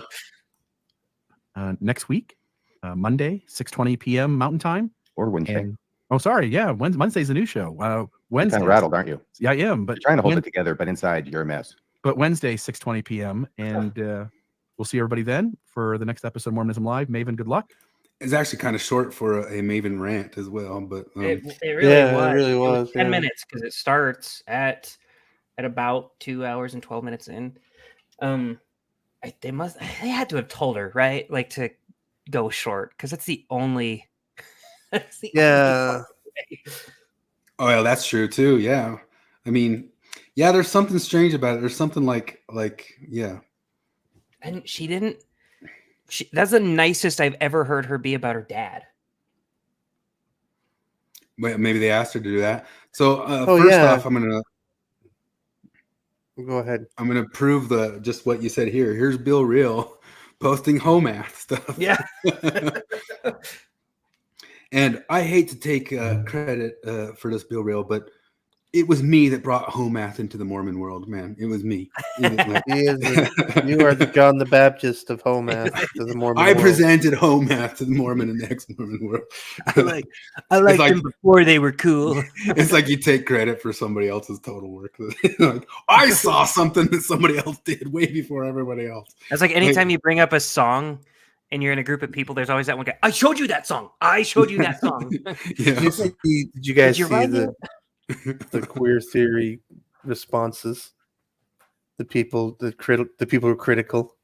Like it's just like, well, this just seems like a bunch of female stereotypes. Oh, on this, the answers on this, I know I never saw that. Oh yeah, no, there was some good stuff on it. There's some good stuff. Really? In there. Yeah, one lady Ladies and was gentlemen, mad at him for using the word female. How true is this? And it's a whole math drawing of his big, larger thing. And he had to have gotten that from watching some videos. I don't wonder if maybe it wasn't Jonathan who like showed him some home maths or something like that. Maybe he found home math himself out there because he's been watching all those Rollo Tomasi videos. Not that Rollo Tomasi, it's just that YouTube rabbit hole you go down, man. You go down that YouTube alt-right rabbit hole, man. The alt-right pipeline. The pipeline, that's what it is, yeah. So let's find that other stuff you're talking about. So they ended up like kind of going back and forth at each other in the in the comments. Well, you should show Bill's response to me on YouTube because like oh, you responded on Thoughtful? No, I mean on YouTube. Oh, on YouTube. Oh, that's right, on YouTube. Did you not see that? The Bill's response to me on YouTube?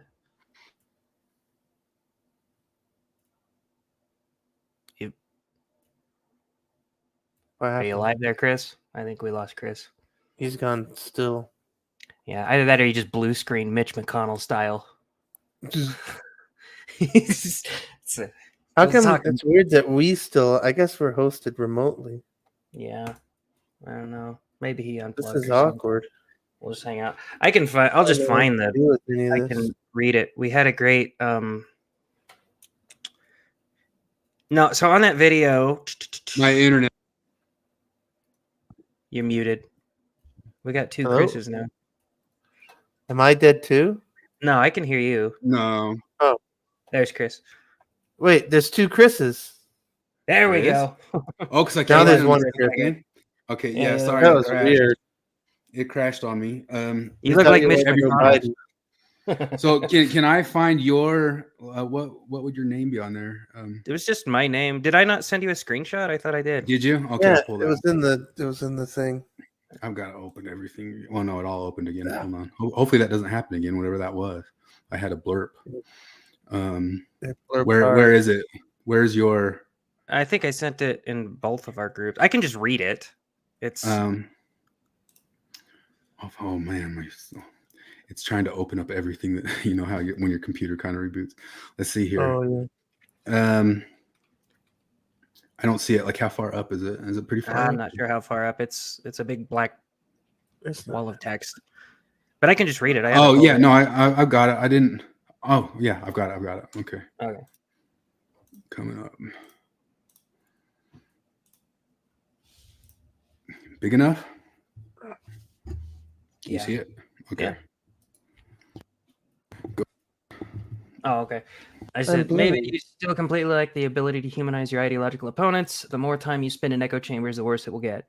I get it. I understand that they want to control women's bodies as an easier opponent to fight than they think a fetus is a person, but it's just a straw man. Your form of activism is trying to slay windmills while actual giants exist somewhere else. And then I got a reply real quick from Bill, which was awesome. Said, by the way, I agree with you. While I am pro-choice, I think it is reasonable for a person to be pro-life without religious indoctrination, and that more respect should be given to interlocutors of an opposing yet reasonable conclusion. Bill Reed! That's seriously, that is more, it's more charity than I've been granted in the ex-Mormon community. And I mean, since the first time I interacted with Jonathan, probably. from any of the big name people ever, like I call them big names because they are the big podcasts. Well, except Jonathan's one of them, right? And he's always been there. And Troy is a big podcaster too, and Forrest's a big podcaster too. So I mean, there's obviously some, but or YouTuber, but yeah, from the big Exmo channels, that's definitely. Just I also included that guy who Nick Apollo fan's been on here before. I haven't seen him in a bit, but yeah. He mentioned Jonathan, how that's awesome.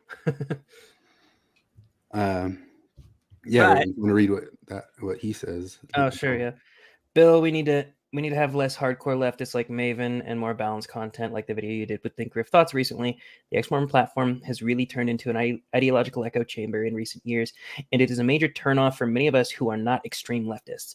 It really looks like many of you got rid of one religious belief in exchange for another. Progressivism, where you can't even define male and female. Ooh. Yeah. Anyway, so it was funny because it made me want to check in on Reddit.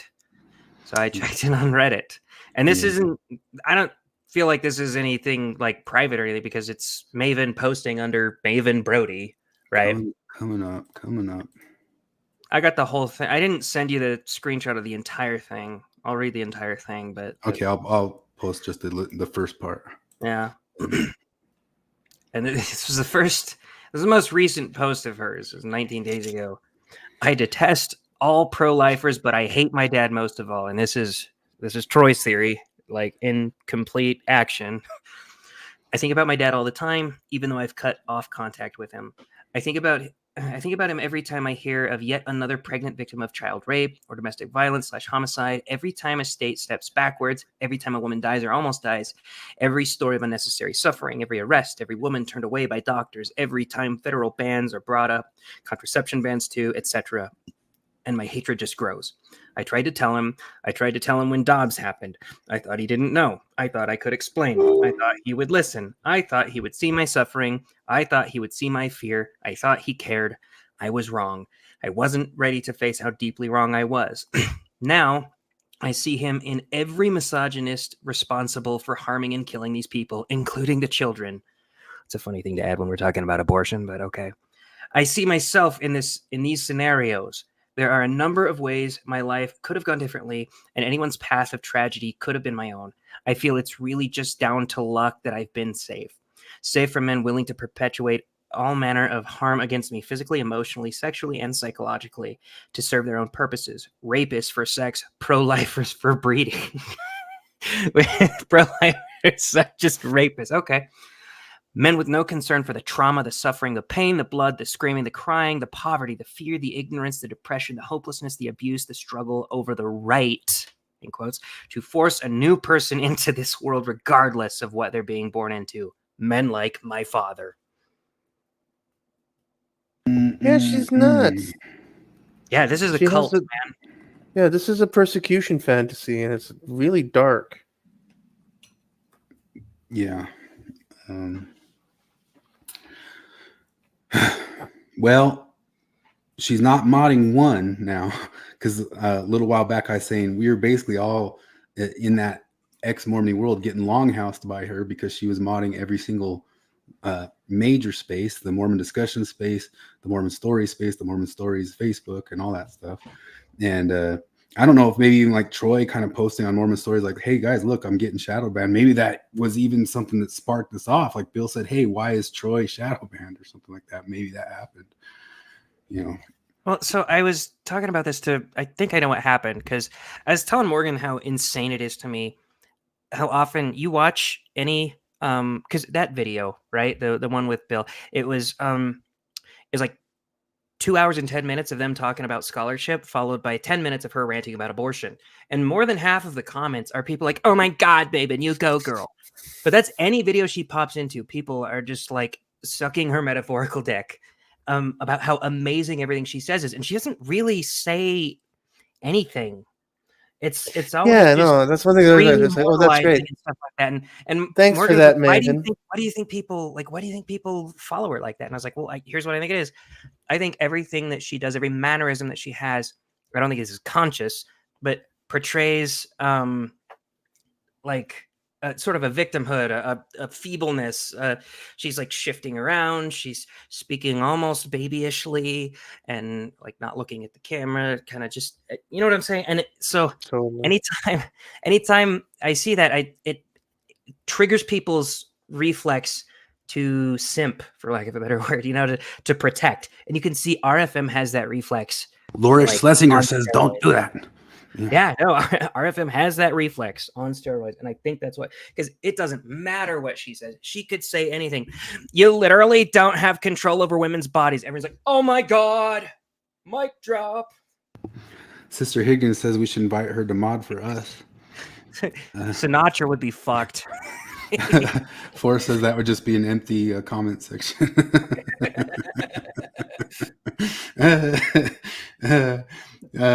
She says, think of the children. Who doesn't care about the children, says Cappy. Yeah, still waiting to be rescued, says Christopher. Yeah, I don't know. If you had told me that, like, when I was a kid, that if I had been like, who's the Simpsons character that most represents everyone in 2020s? And he said Helen Lovejoy, I probably would have killed myself. Yeah. Well, are you doing a transition? No. Well, I mean, yeah. No, I'm just saying, like, I'm probably going gonna bail I gotta bail soon. I'm real tired. Yeah, big one. Well, do you have any wine?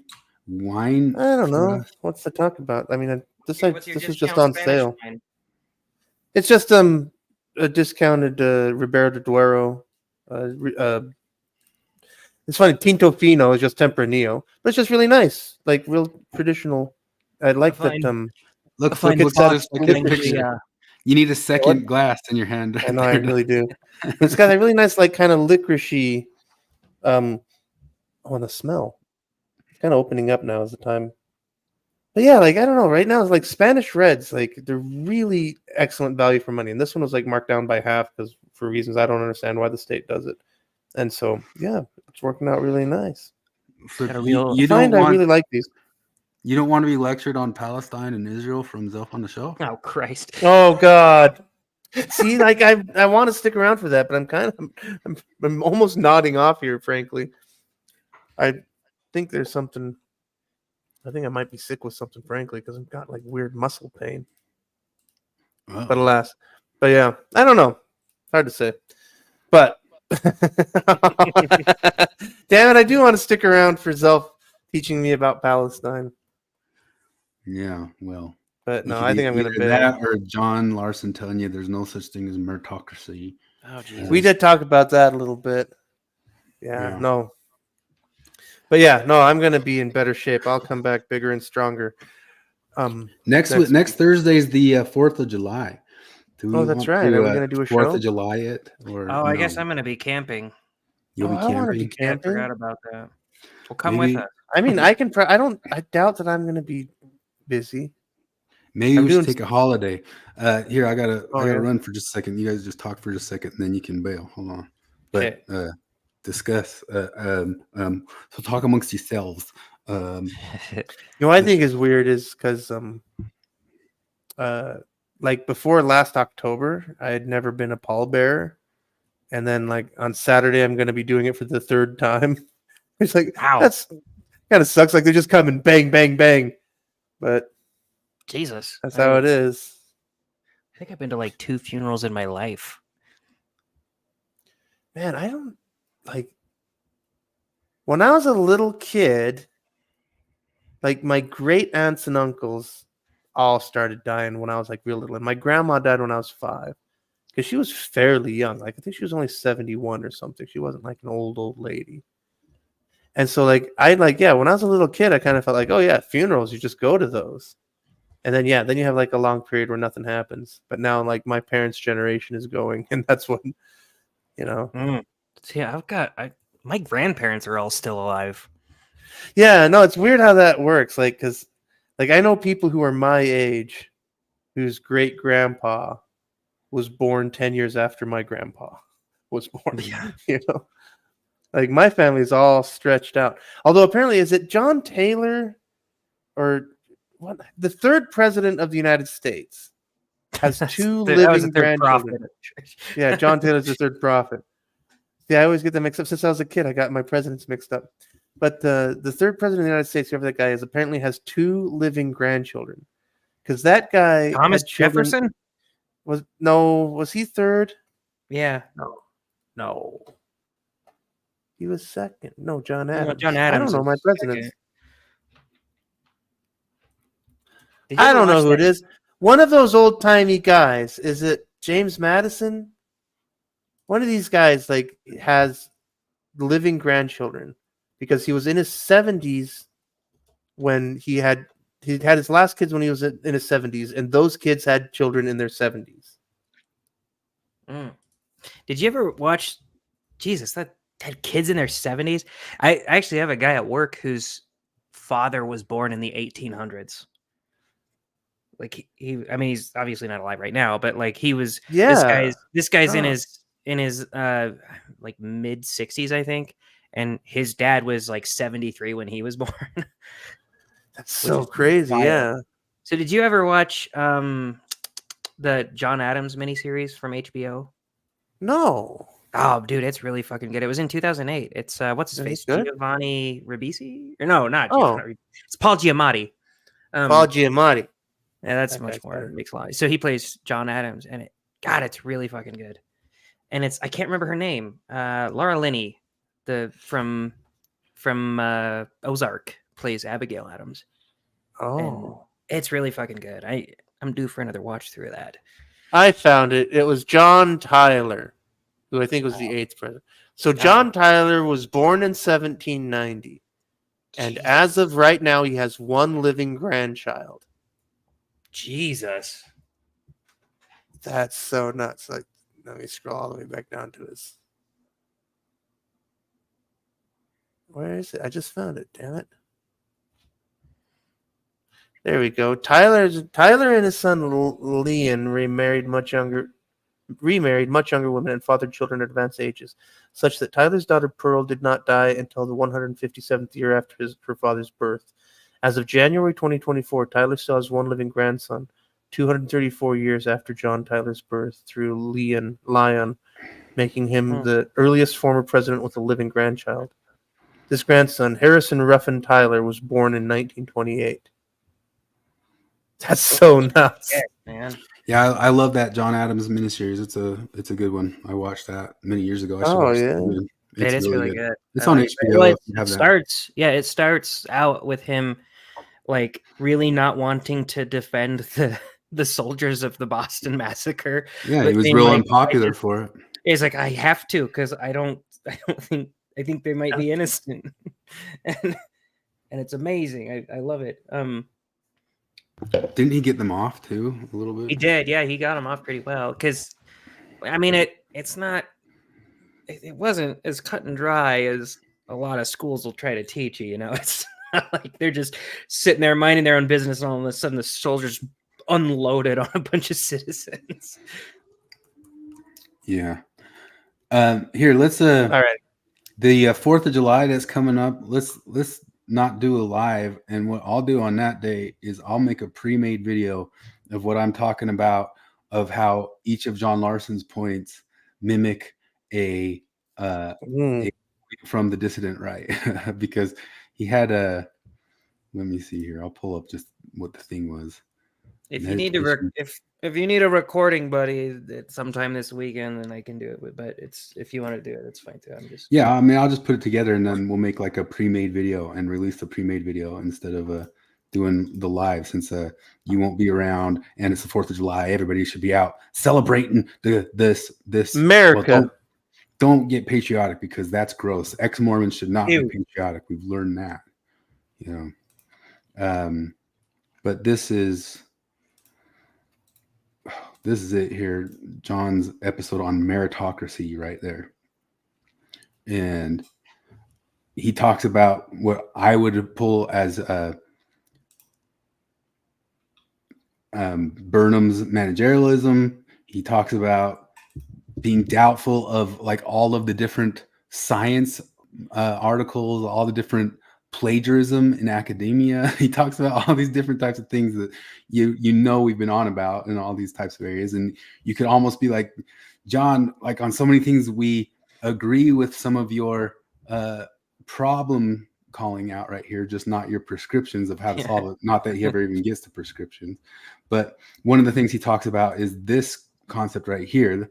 Like I could pull it just all from different Aaron McIntyre videos, who basically has a bunch of videos that kind of sum up little concepts from the dissident right. But he talks about the IQ shredder, and the IQ shredder comes from Nick Land.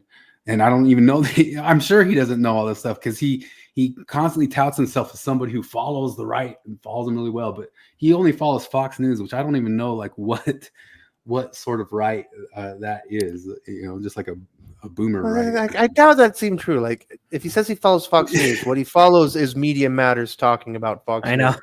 News.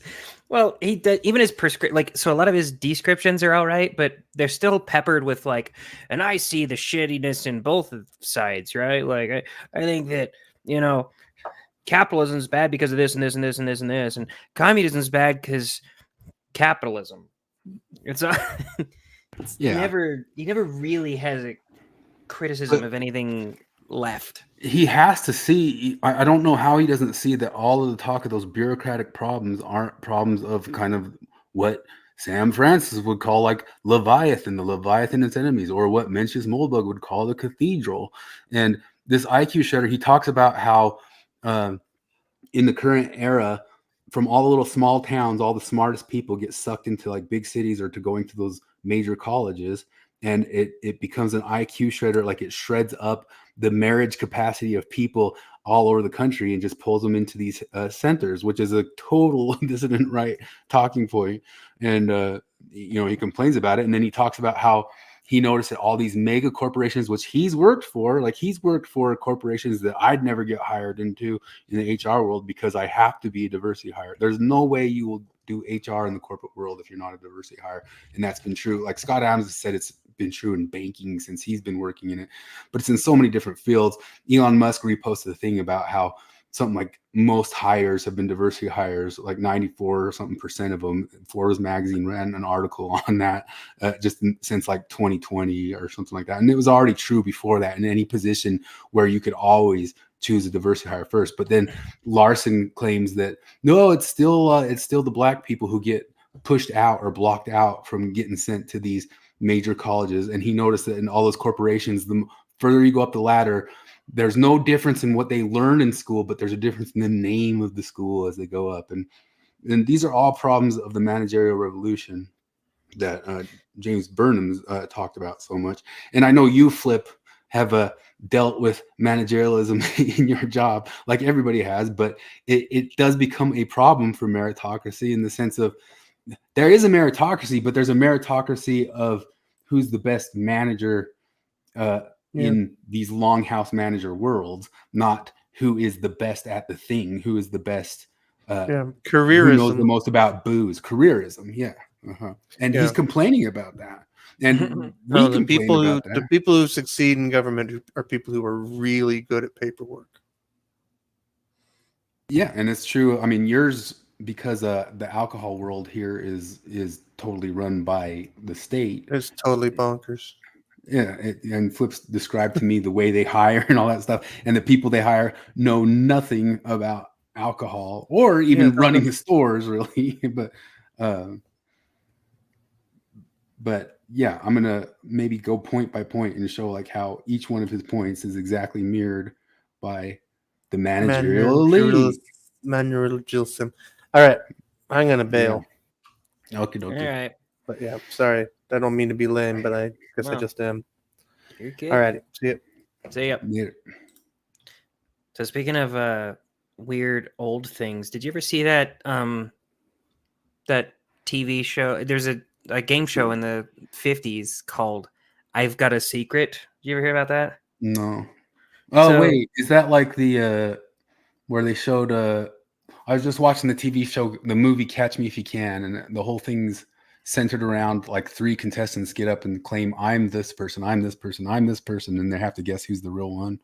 Oh, no, this is like this was an actual show in the 50s where they get somebody up there who has a secret, and like they have to ask them questions until they can figure out what the secret is. And they got this really old guy up, and he was talking. The secret he had is that he witnessed something famous, right? And they question him and question him and question him until they finally figure out what he witnessed was the Lincoln assassination.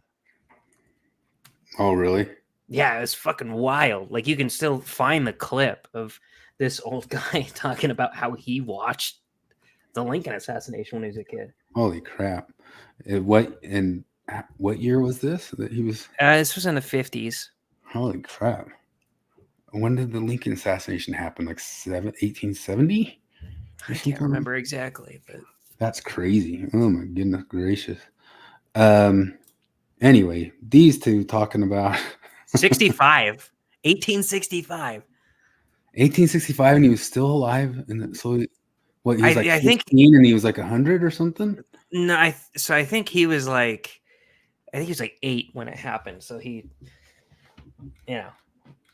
was very old. I'll send it to you so you can watch it. But anyway, let's watch some Zelf.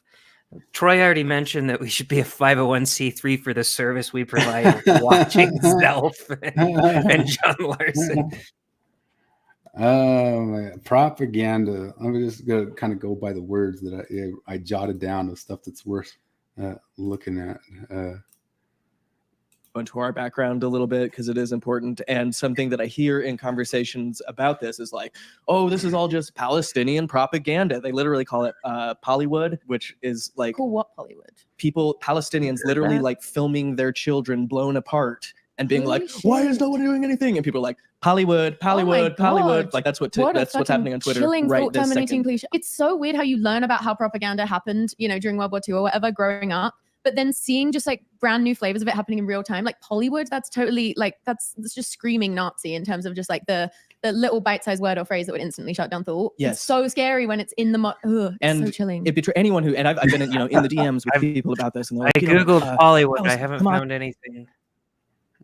Maybe it's a TikTok trend or something. Oh, she said that's Twitter. such like extensive propaganda tools at its fingertips, and I can't believe so many people have fallen victim to propaganda. And I'm like, propaganda is all advertising, public relations, spinning what's going on, and it's not people on TikTok who are individuals speaking for themselves who are creating propaganda. Propaganda, by its very definition, is state-sanctioned media, and there is no more powerful propaganda machine in the history of the world than the United States, and the United States military specifically. And they are also like, yeah, this is just blowing my mind. Like I'm telling you, I'm getting like all these sort of like right-wing points from all these. We've been complaining about them. We've had them all wrong, man. Yeah, Tanner should team up with Dave Smith. Yeah, directly supporting and co-involved with Israel. Like there is no bigger propaganda machine. So even if it was like, oh yeah, maybe they spin things their way, it's like that's not even close. Just by like dollar amount of military force to enforce the narrative. It's just like not even close. Yeah, like of course Hamas is doing so it's not even close. Like Israeli propaganda is the most propaganda in the world. And if Trump said this somewhere, and Trump doesn't even say this, like Trump's a Israel stan, you know what I mean? Oh, yeah. But if he said that Israel was a great big propaganda machine, the media would have a meltdown of like, this is Nazi talk again. Anti-Semitism. Yeah. What did you just send me? Oh, I was just sending you the guy with the Lincoln thing. Yeah, I wasn't. I wasn't since it's close to that. I wasn't trying to get you to pull it up or anything. I was just. I want to see what the guy looks like. It's pretty cool. Oh, this old guy here, huh? Yeah. Well, he looks old enough. Yeah. Sir, if you'll whisper your secret to me, I'm sure the folks at home would like to know what it is.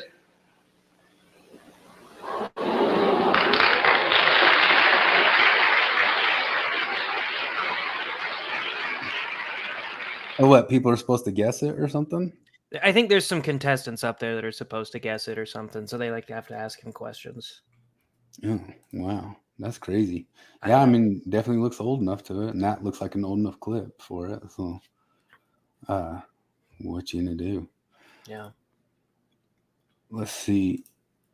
Back to Pollywood. I finally found it. It's Pollywood. How do they spell it? Just Pally. There we go. Yeah, Pollywood propaganda. I don't know. Again, just don't believe anything anyone says about Israel Palestine. That's my solution. So these guys talk constantly in this episode about myth and how so much of our world is based around myth and mythology. And I was going to comment, and maybe I would comment. Going all Jordan Peterson on us? Yeah. And at the end, he says, what really matters is the individual, and the individual changes themselves and becomes a better person. Fuck? Yeah. They were just bitching so hard about Jordan Peterson and how the only good things he ever says is when he regurgitates Jung, and he doesn't even do that very well. Yeah. Look, you think here it is right here.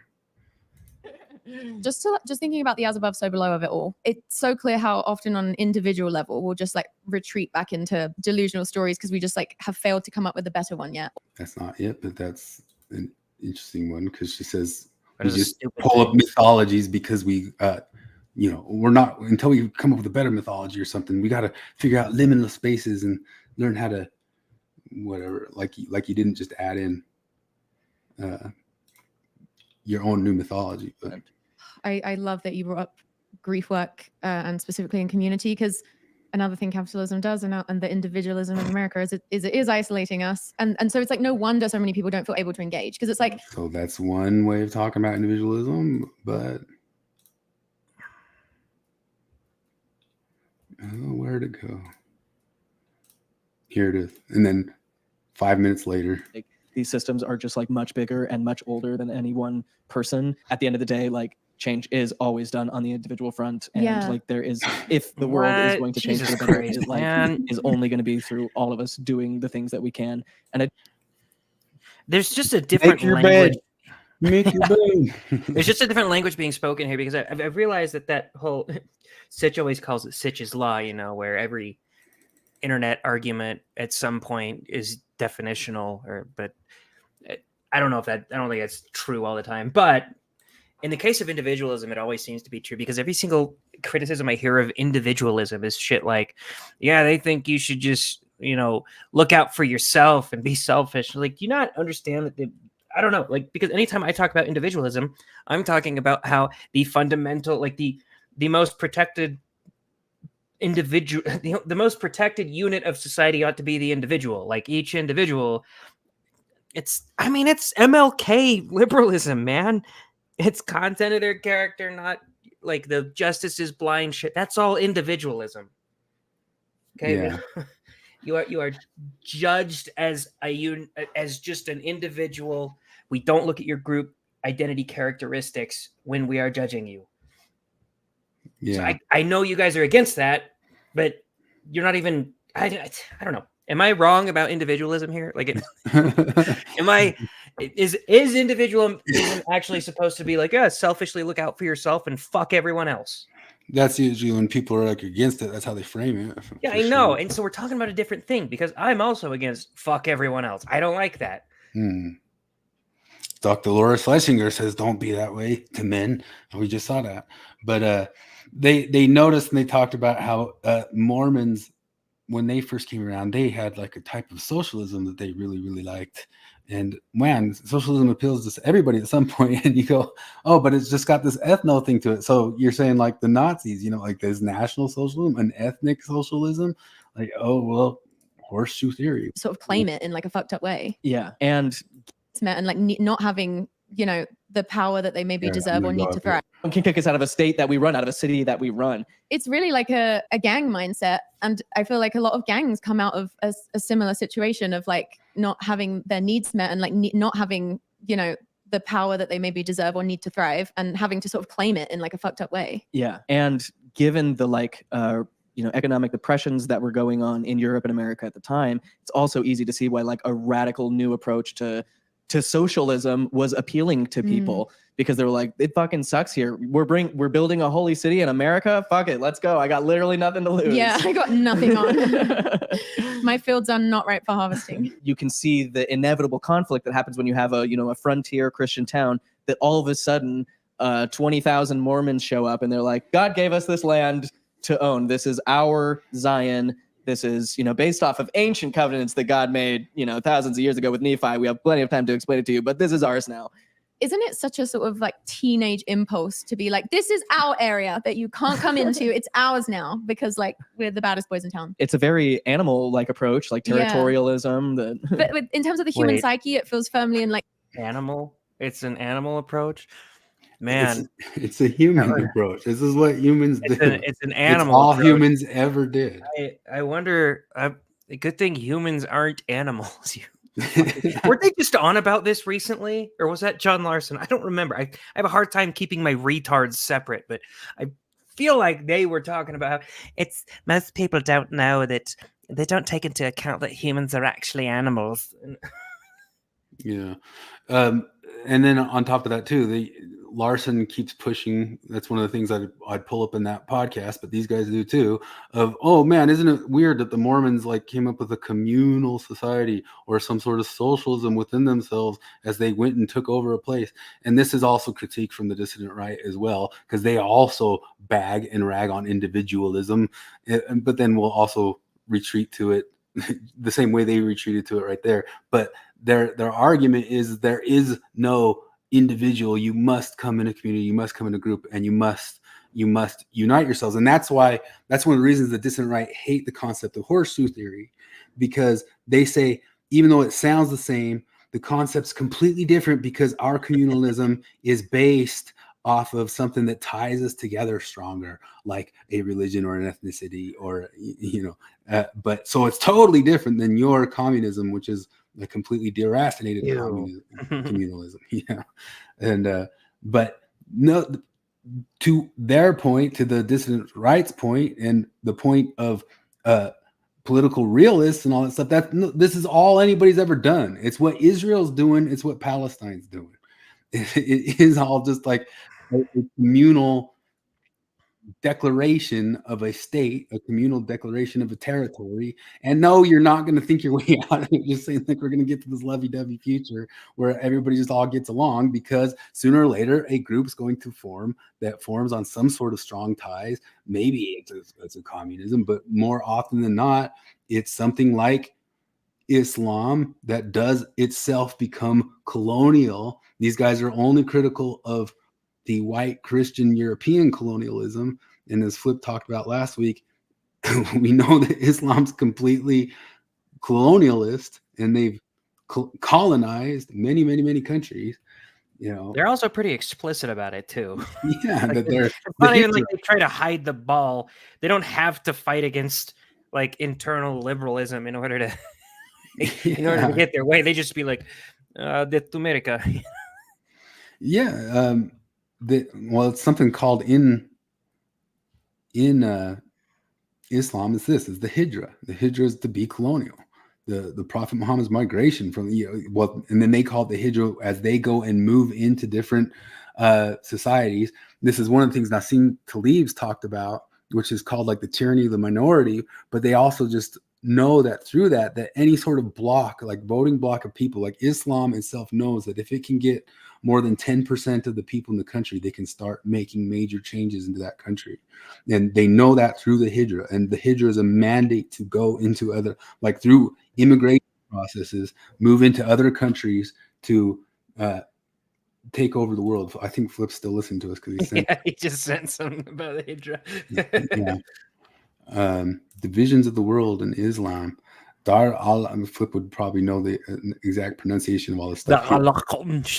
Yeah, but yeah, that's colonialism is all. I mean, the imperialism of the Mongols. These guys get into the noble savage thing, talking so much about how the Indians actually would have been good and they would have been more communal with the earth and live and let live with other people. Mm-hmm. And I've seen a lot of people contest this. One of the persons who does, and he actually just had a 2-hour interview with Tucker Carlson today, which I haven't listened to yet, was Steve Saylor. But one of the things that he goes into heavy depth about is how actually attempting to be communal the frontiersmen were with the Indians, that no, there was never really any sort of major purposeful genocide. There was a few massacres, but in most cases they did try to communally live, get along, and then just across time and through sicknesses and stuff like that. That's the only way that what looks like a genocide in the Americas actually happened. And these guys, like I say, they say everything's built on a myth. They mythologize entirely whatever they think the whole Indian nations were here in the United States before the colonialists came and just took it out of the way from them. It's that amazing scene from Bury My Heart at Wounded Knee that goes around every couple years. Mm-hmm. You know what I'm talking about? Yeah, but say what it. Oh, it's I can't recite it exactly, but it's basically like a white Colonel Custer type who's sitting down with a native chieftain, and you're stealing our land. You're coming into here with boomsticks, and then the white guy's just like, yeah, that's what you guys have been doing. Like, you stole the land from this guy, and so you're talking about Bury My Heart at Wounded Knee. Yeah, Bury My Heart at Wounded Knee. You guys mention it. Like, do they know about it? Like, who mentions it? Zelf. Do they? Oh yeah, look up Bury My Heart at Wounded Knee. Reading like Bury My Heart. I'll find it for you. Oh, this wasn't just like two people, two sides that had these two different interests, and they kind of had beef, and one side happened to win because the others took the high road, and we're like, we're not going to fight anymore. We're going to do the right thing and just bury our weapons of war. And that's not really how it played out. How it played out was white people coming over, saying this land is ours. Like, I don't know how he landed on that coming from like the Bury Here, thing. You have a link. I'll send you the thing. Yeah, it's the Kwaku group is the one I have up. So the Kwaku. That's Here it is. Bury My Heart at Wounded Knee. Oh, come on, thing.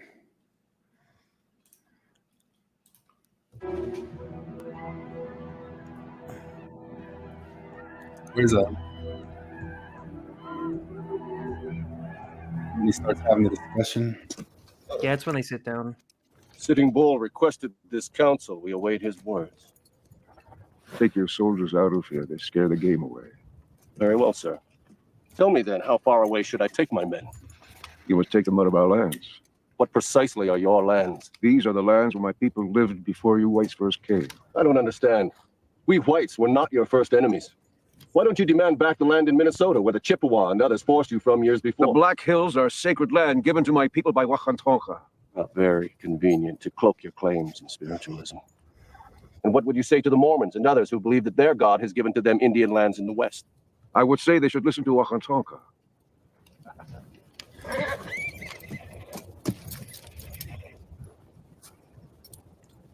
No matter what your legends say, you didn't sprout from the plains like the spring grasses, and you didn't coalesce out of the ether.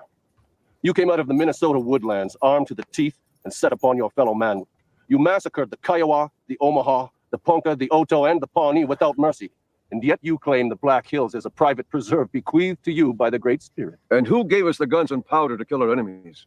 And who traded weapons to the Chippewa and others who drove us from our home? Chief Sitting Bull, the proposition that you were a peaceable people before the appearance of the white man is the most fanciful legend of all. You were killing each other for hundreds of moons before the first white stepped foot on this continent. You conquered those tribes, lusting for their game and their lands, just as we have now conquered you for no less noble a cause. This is your story of my people. This is the truth, not legend.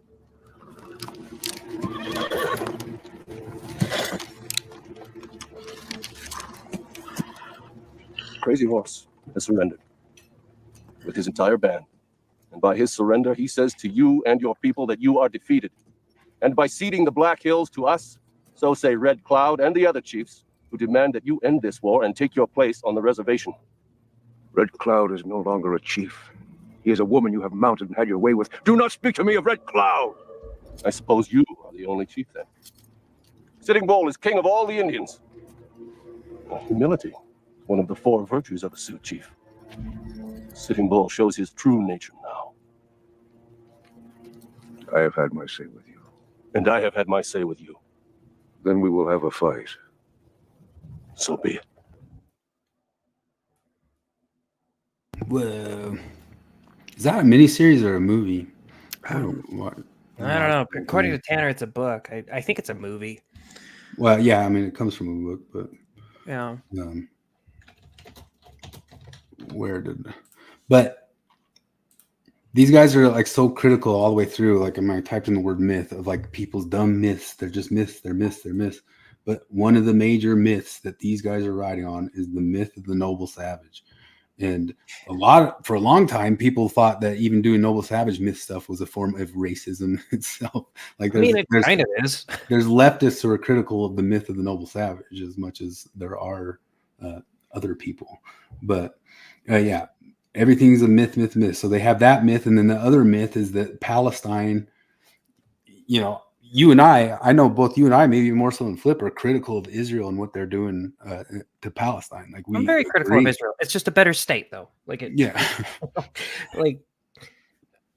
You can't get over the fact that the Palestinians, for sure, if they got power and became as powerful of a state as Israel, that they would immediately just do the conquering to themselves. And they've done plenty of conquering themselves in the past and enslaving in the past just as much as any sort of white European nation. And the mythology that you two are writing on is that they're different. They're not different. They're humans. Humans did human stuff in the past. Basically, any tribe that lived and survived and got through were just humans. And it feels like there's a probably be that metaphor in the future. I mean, there's a metaphor here where like both people are kind of shitty, but like, what do you do at this point? Like, I don't know. It's like somebody, it's like somebody came into your house and your dad took him, threw him on the ground, tied him up, and kept him in there. Then like years later, your dad died, but the guy was still trapped in your basement. And you were like, okay, man, I want to let you out of my basement. What are you going to do? Well, I'm going to fucking murder you as soon as I get out. And I'm like, dude, I can't just let you out if you're going to murder me. It's like, I'm also going to murder your children. But I want to let you out, but you're going to murder my children. And that's where you see the problem of the whole world's thing. like, I can't believe you're keeping him captive. Like, I don't know if I want to, but I don't want him to murder. Yeah. It's ridiculous to me that they To answer you, Troy, yes, the Spanish conquistadors were considered white because everything bad is white. Yeah. Let's see here. Then he said something about like future optimism. This like, because they talk about climate change and how, you know, the American way is to just go and take everything from the land and stuff. And that's one of the things Steve Saylor and others have talked about, is that no, there's plenty of stories of the Indians just completely decimating and like killing just killing herds of buffalo and just leaving the carcasses. I'm sure there was a million different tribes. I'm sure there were tribes that were far more. There were great tribes and shitty tribes. That was the same with the Mayans. I mean, you can read accounts of Cortez and the Spanish conquistadors coming to South America, and there are there's different groups of Mayans. That's kind of it's always a funny thing. We talk about Native Americans as if it's just one big group of people, the same way we talk about Africans as if it's just, you know, one group of people. But like you go to like there's several different groups in South America, and some of them fought with Cortez against the really shitty Mayans who were like harvesting their hearts for the rain gods. Yeah, those are the Aztecs, yeah, for sure. But yeah, totally. So Aztecs, yeah. But then he says with the climate, you know, they're constantly on about like, oh, you're just going to kill the Earth and all that sorts of stuff. And then that's what I kind of don't. I mean, we're just kind of pointing out cognitive dissonances here. But he says this. And thoughtful, and that can be planting a garden and it's an embrace studying nonviolent communication, embrace of novelty, new ways of doing things, future optimism, rather than just clenching and retreating to the idyllic past. Which is why play. So I don't know of What any. is he Brene Browning right now? Like, I don't know of any less future optimists than climate spazzes. You know what I mean? Oh God, yeah. There's no future optimism in that stuff, and they of course got critical of people who think it's good to breed. Well, here's that. Need to, you know, that's how Mormonism grew. It was having a million kids. Like that's helped them have the power that they have in the world today to do evil. Yeah, outbreed, colonize. Just like literally strength of numbers. Yeah. And I mean, this is Tucker Carlson's whole thing, like the great like white replacement thing is like, we're literally going to get outbred by Muslims, so that's why we got to keep the wars going. Fragile, and keep reading. you guys. It's giving fragile. I know. Okay. Dude, there's a lot of criticisms I can level at Tucker Carlson. But you clearly, have you watched him ever? Like, I mean, I don't watch him very often, but he's not we need to keep warring against brown people type.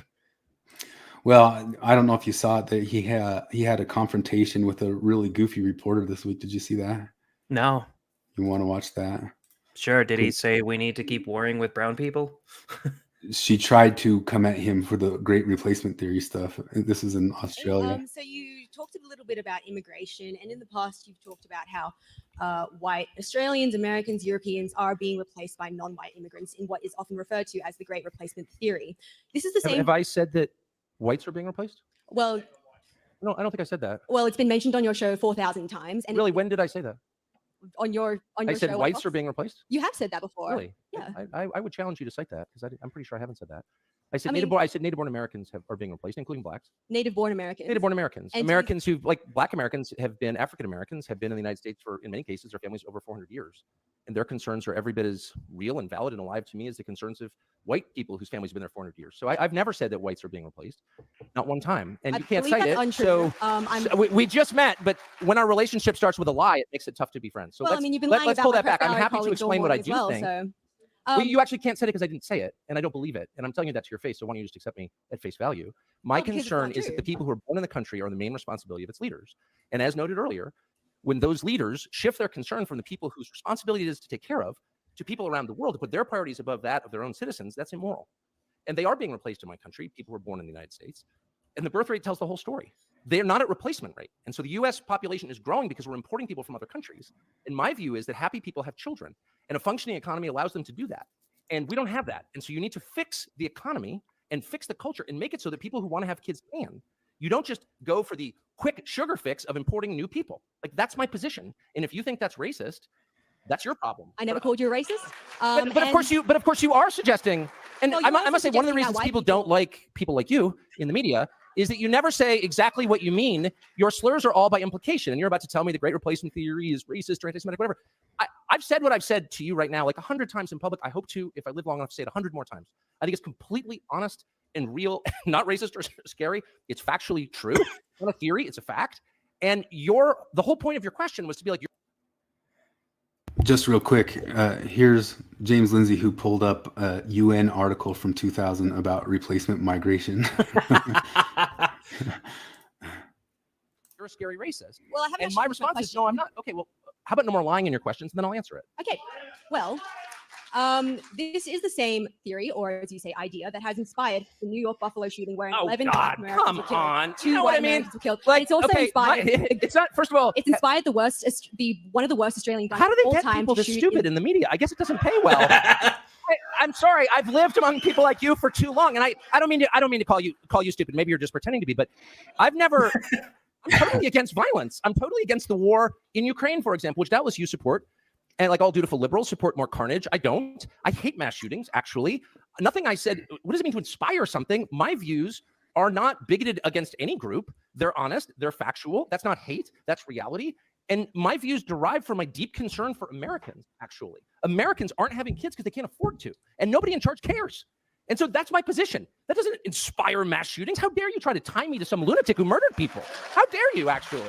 And in fact, I mean, do you know what I mean? I'd be like, Hitler wore those shoes. A lot of people are saying that you're like Hitler. Can you explain those shoes? Hitler wore exactly the same shoes. And you're like, I've got nothing to do with Hitler.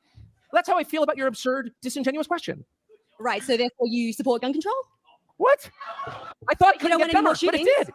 No, I don't support disarming law-abiding people so they can't defend themselves. So the government has a monopoly on violence? I don't think so. First of all, in my country, didn't that freeze up and froze up? That's illegal, as you know. But moreover, it should be illegal in every country. A sovereign person has the right to defend himself and his family, period.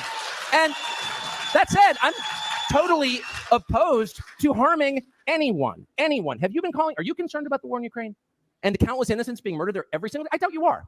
Probably Putin bad. I am. I'm a Christian. I hate violence. I hate mass shootings. I have guns at home, and often on my person, I'm in the United States, I'm proud to say, because I want to defend myself and those I love against violence. That's the point. I'm not perpetrating crimes. I'm not shooting strangers. I'm defending what I love. And if you're against that, I guess I would ask why. Why would you be against that? Well, so you don't think you harbor any kind of responsibility for these hate crimes? I'm sorry. I'm trying to be charitable. I was like, maybe you're just pretending to be dumb. Now I don't think it's an act. Tucker, thank you for taking those questions. I'm sure you enjoyed. Actually, I loved it. I just feel sorry. I mean, as I got here and the country's so unbelievably beautiful and the people are so cheerful and funny and cool and smart, I'm like, your media's got to be better than ours. It can't just be a bunch of castrated robots reading questions from the boss. And then it turns out it's exactly the same, maybe even a tiny bit dumber. He still can't beat that, what's his face, the Canadian guy, Pierre. Oh, the guy eating the apple? Yeah, the Apple interviews. That's one of my favorite interviews just ever. That's exactly. But he's like, I don't know. Like I said, I got a lot to criticize about Tucker, but like that's exactly how you should act to reporters like that. You should call them stupid. Yeah, I like the thing Michael Malice always says, like, no matter how much you think you hate reporters, you don't hate them enough. Yeah, no, they got so used to like people using this, I don't know, sort of this prim and proper, like we have to respect these people, like playing the game. That once people stop playing the game, they're like, what do I do? He told me he doesn't believe the thing that I said. And then he called me stupid. What do I do? I'm like, well, you're stupid.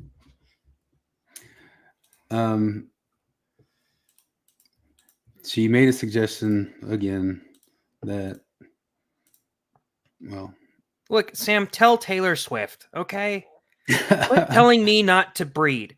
My breeding and my carbon footprint, I could live 1,000 lifetimes exactly the way I did right now with no consciousness of my carbon footprint, and I wouldn't put a dent in what she does. Yeah. This is my ultimate like complaint of all this. They're talking about myths and the myth of white supremacy and all that sort of stuff. Like everything that you guys believe is based on some mythological thing. You're not looking at reality. Funkadelic said, free your mind and your ass will follow. The kingdom of heaven is within. I honestly do think psychedelics are an amazing tool for assisting in that process. I know we have to be careful about just blanket recommending drugs on YouTube, but it's really worth looking into if that's something you've had. But you're not. So we've taken psychedelics, Sam. Like, how did they fail us? Like, I know we used the tool right. You know, we're not. we're not empathetic, right? We don't have the right views. We've done it, but also I love how she's like, you need to be careful about blanket recommending psychedelics on YouTube. Like, what do you mean? You do it all the time. That's all you do. You've ruined shrooms for me. I hate them now. I hate them. I think nobody should take them ever because of you. I like how she framed this. Tribalistic identity making is just like constantly getting us in these kinds of situations. Also, I didn't expect this to go there, but can we just talk about like the intelligence of kink to play out like the dominated desire that exists within human beings in a safe container, so it doesn't fucking come out in the world? Like it's actually, it's not like this. It's not silly that it's so real that there are entire nations governed by like men's repression because they don't have like a healthy outlet for these fundamental aspects of themselves. So if we just all did some more BDSM porn, we would stop being tribalistic. Like there'd be no war between Israel and Gaza if they were all doing. Listen, all you need to do is get a strap on and let your wife boom you. It'll fix all wars. Jesus Christ, this is retarded. Like, all of the world's problems can be fixed with more degeneracy. Yeah. What the fuck?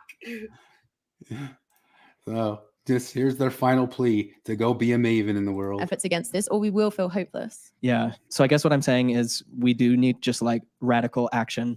And that means like getting out in the street when we can. It means like forging those new networks that aren't reliant on these extractive, colonial, oppressive systems. And that is going to be like local connections, local efforts. And I'm not the like great moralist on the hill, right? I'm still like shopping on Amazon and filling up my gas tank at Smith's. Like I'm still interwoven in these systems, but you won't break it.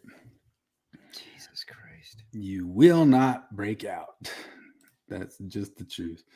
No interest in breaking out. So sorry, guys. I mean, I think like you kind of view the world like 12-year-olds, I guess, who just did Maybe if everybody fucked more grossly, we'd stop killing each other. Yeah. Anyway, I mean, I guess that's it on them. We don't need to pull that much more out of there. Snopes, what's that? Was there no Delin cringe this week? I guess. No, I mean, he's been doing that stuff with Matt Harris, and Matt Harris is the guy. I read his book on Ezra Taft Benson, and I thought it was an okay book, but I definitely can see the ways that he fudged stuff because I would see him constantly be critical of. I think Matt Harris is somewhat fair. And I think even in dealing with the race stuff, he's been somewhat fair. And since he's kind of driving that stuff and Delin's just kind of there for commentary, it's not the worst. I mean, there are episodes worth listening to because there's so much detail he has about the infighting between the Mormon apostles and prophets at the time frame. And he got some sort of unprecedented access to it. I think those episodes are worth listening to. I don't necessarily agree with how Matt Harris frames stuff all the time, although he's not a complete ideologue. Like he definitely contextualizes some stuff. Like sometimes he'll say, you got to contextualize that these guys were in this era and this stuff, and they thought these things. And he did that with Ezra Taft Benson too. Like he starts out with Ezra Taft Benson, like saying that this guy went and witnessed some of those towns in Russia personally where they were resorting to cannibalism from hunger and that sort of stuff. So like he does do like some contextualization of like the world that these people are actually living in. He's not just like a complete out of context thinking that current day people should or past people should think like current day leftists or something like that. You know what's crazy to me is how often the reality works exactly the opposite. Like with Mormons and ex-Mormons, reality works exactly the opposite of the way that I would think it would or should. And that's that Mormons will, whenever you point out a flaw in their past leaders, they will use the argument of presentism, and ex-Mormons will not.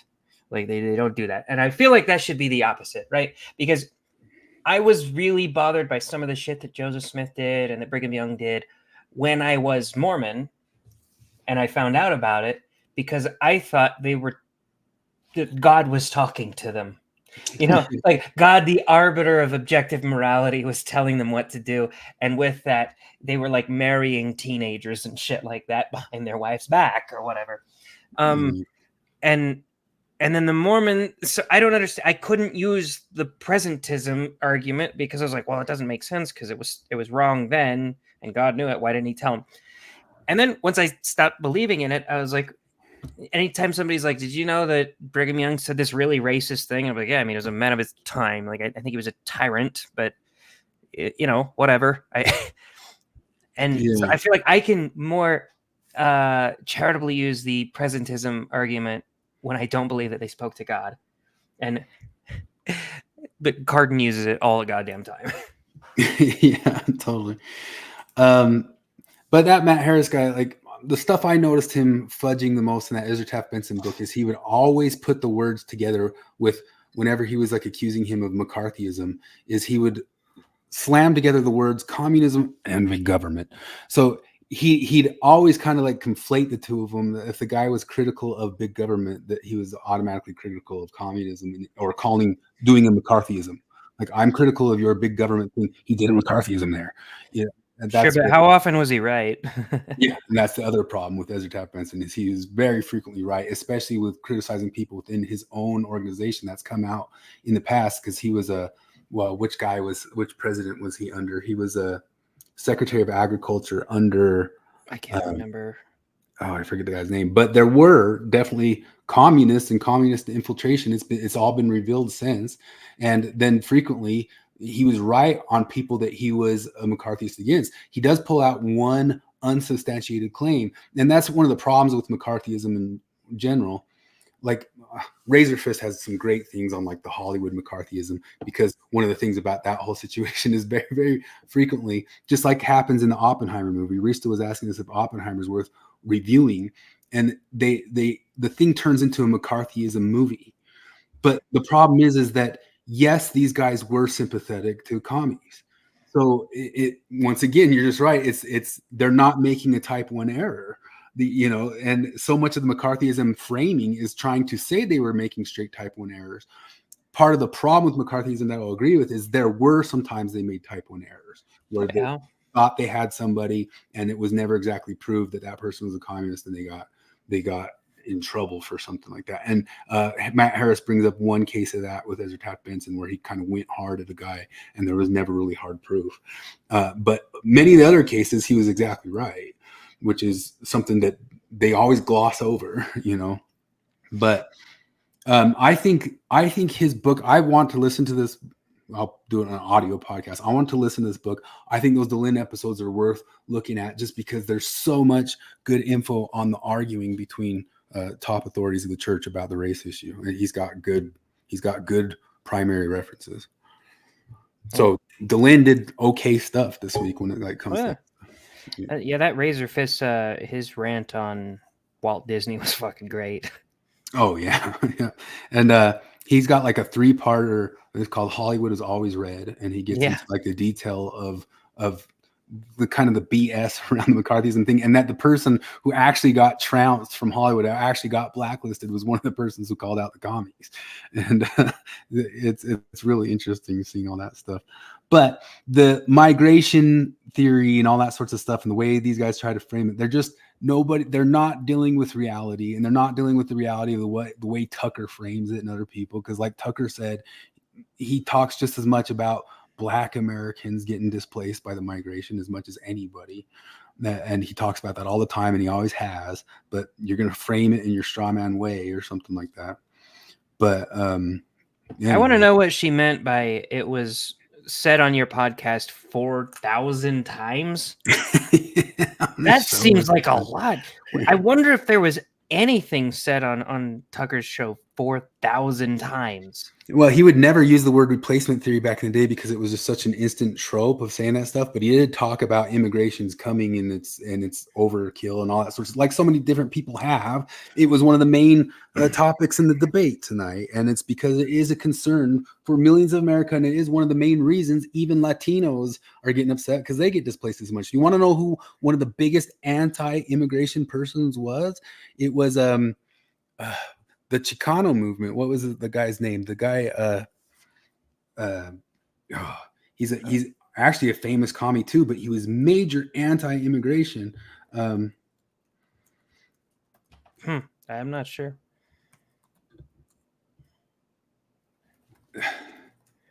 What's his name? Cesar Chavez.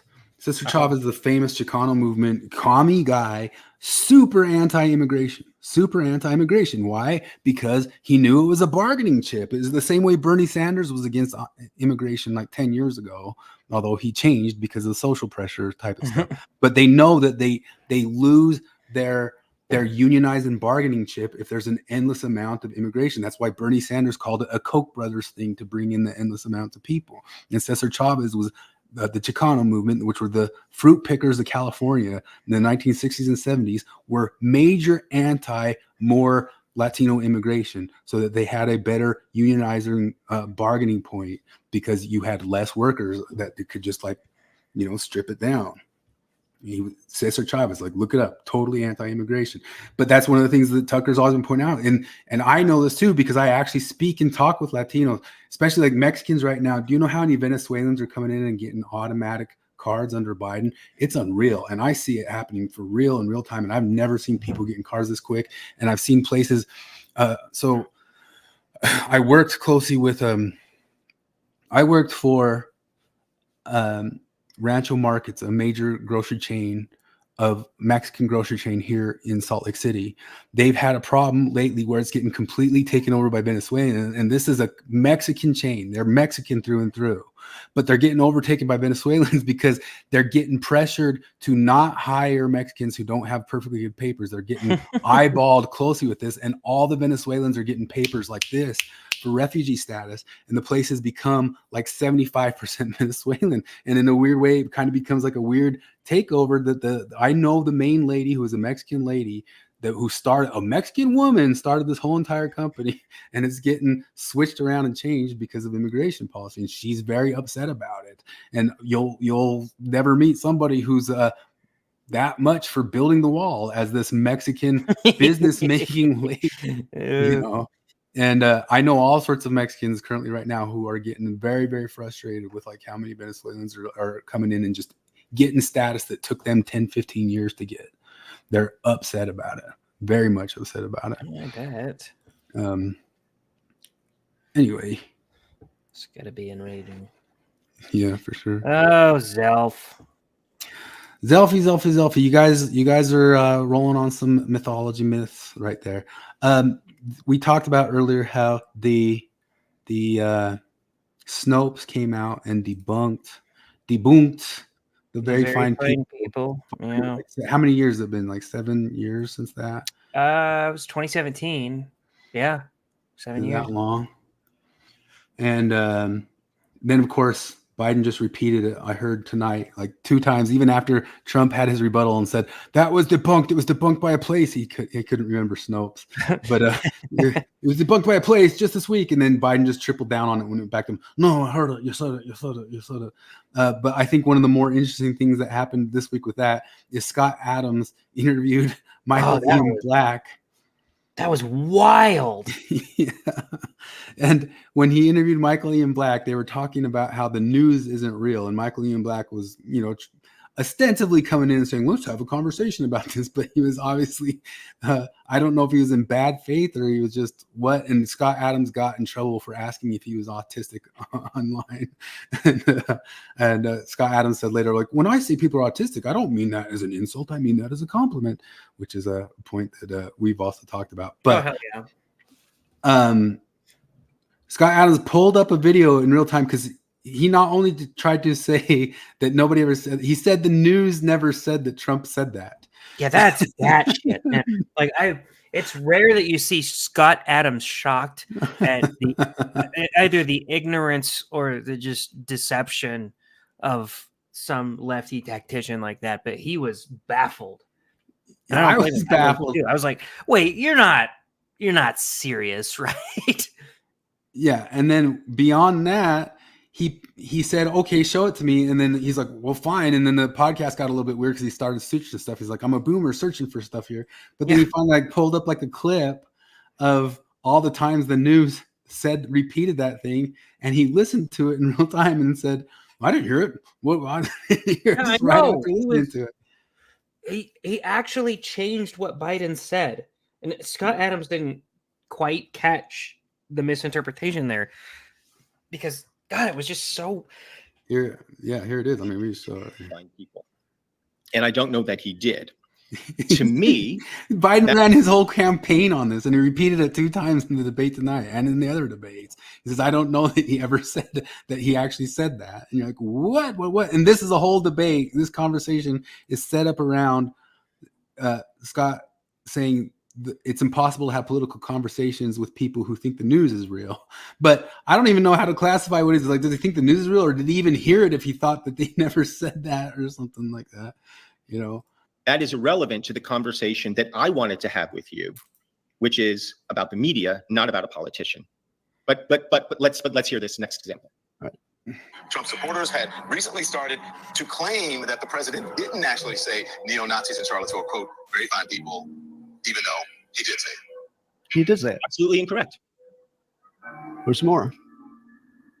But you also had people that were very fine people on both sides.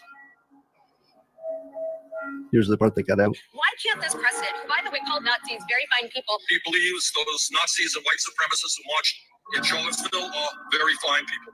And the president said there were very fine people on both sides, including marching with Nazis. Debate host. White supremacists and neo-Nazis. Hold on. So here's Biden himself. And of course, my phone breaks just at the most important time. Nazis in Charlottesville. Trump's very fine people. He prayed.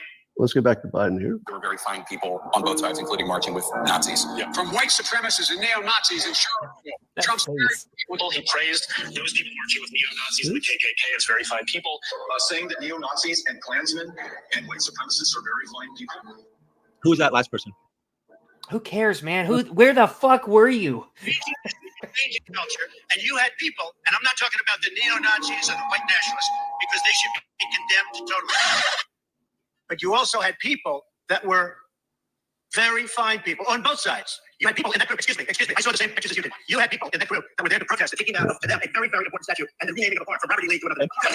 George Washington was a slave owner. Was George Washington a slave owner? So will George Washington now lose his status? Right. So you can see that the media, which is what we're here to talk about, was he's shaking his head no. Dude, his fucking face during that whole thing.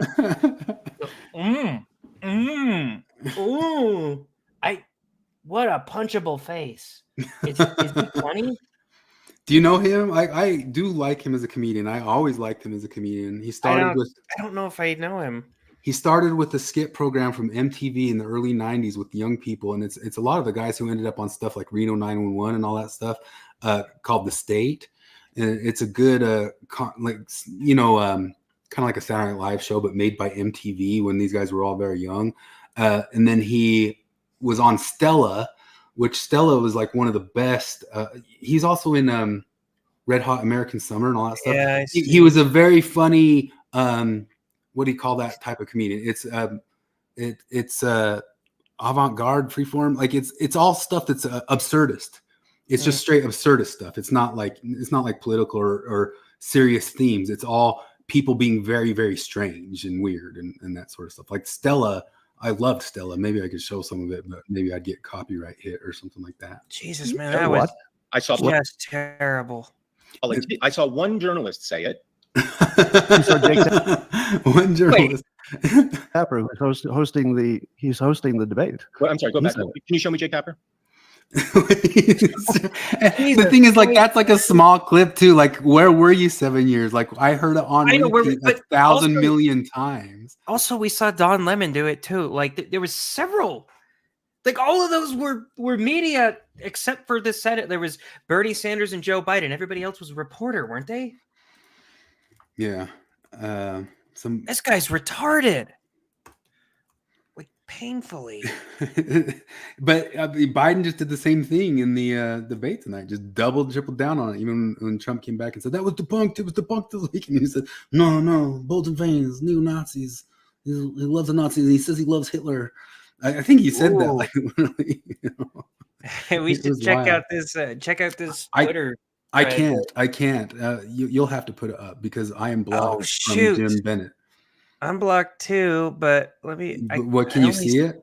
So I only see one of them. So it's Jim Bennett. The first thread is a few quick thoughts as I sit in my car, the conference center parking lot, because I'm part of the Mormon Tabernacle Choir. I don't know if you guys knew that, but I didn't watch. But it's clear Biden was old and feeble, and Trump was strong and confident, which means he won. Pretending otherwise is stupid. Wow! Shit! Wow! That's from Jim Bennett. Yeah, I'll see if I can find it on my phone where I'm logged in, but I'm pretty sure I'm blocked. Yep, I'm blocked. I'm blocked. Like I can't. Well, here. Yeah. That was the first. Wow. I mean, I appreciate anybody just kind of like seeing something that's real and admitting. So, like, if your politics don't change at all, Michael Ian Black doesn't have to change his politics.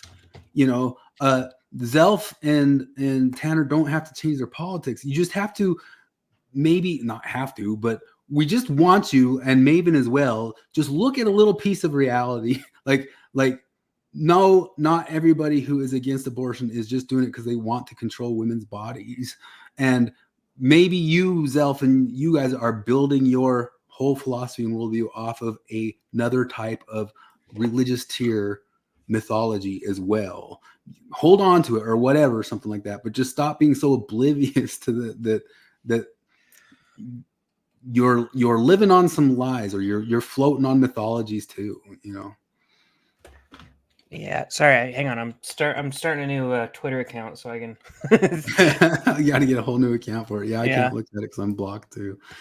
Let me see if I can pull up, because I pulled some funny stuff this week too. But we're kind of hitting close to the 3 hour mark here. But let me see if I.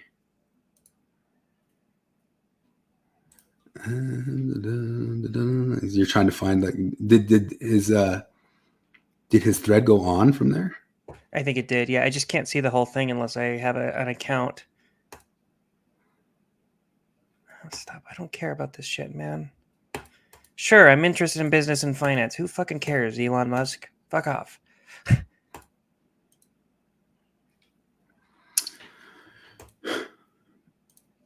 I do have I guess an autist of the week, but it would take too long to show it. But here, I'll put it in the thing just while you're doing this.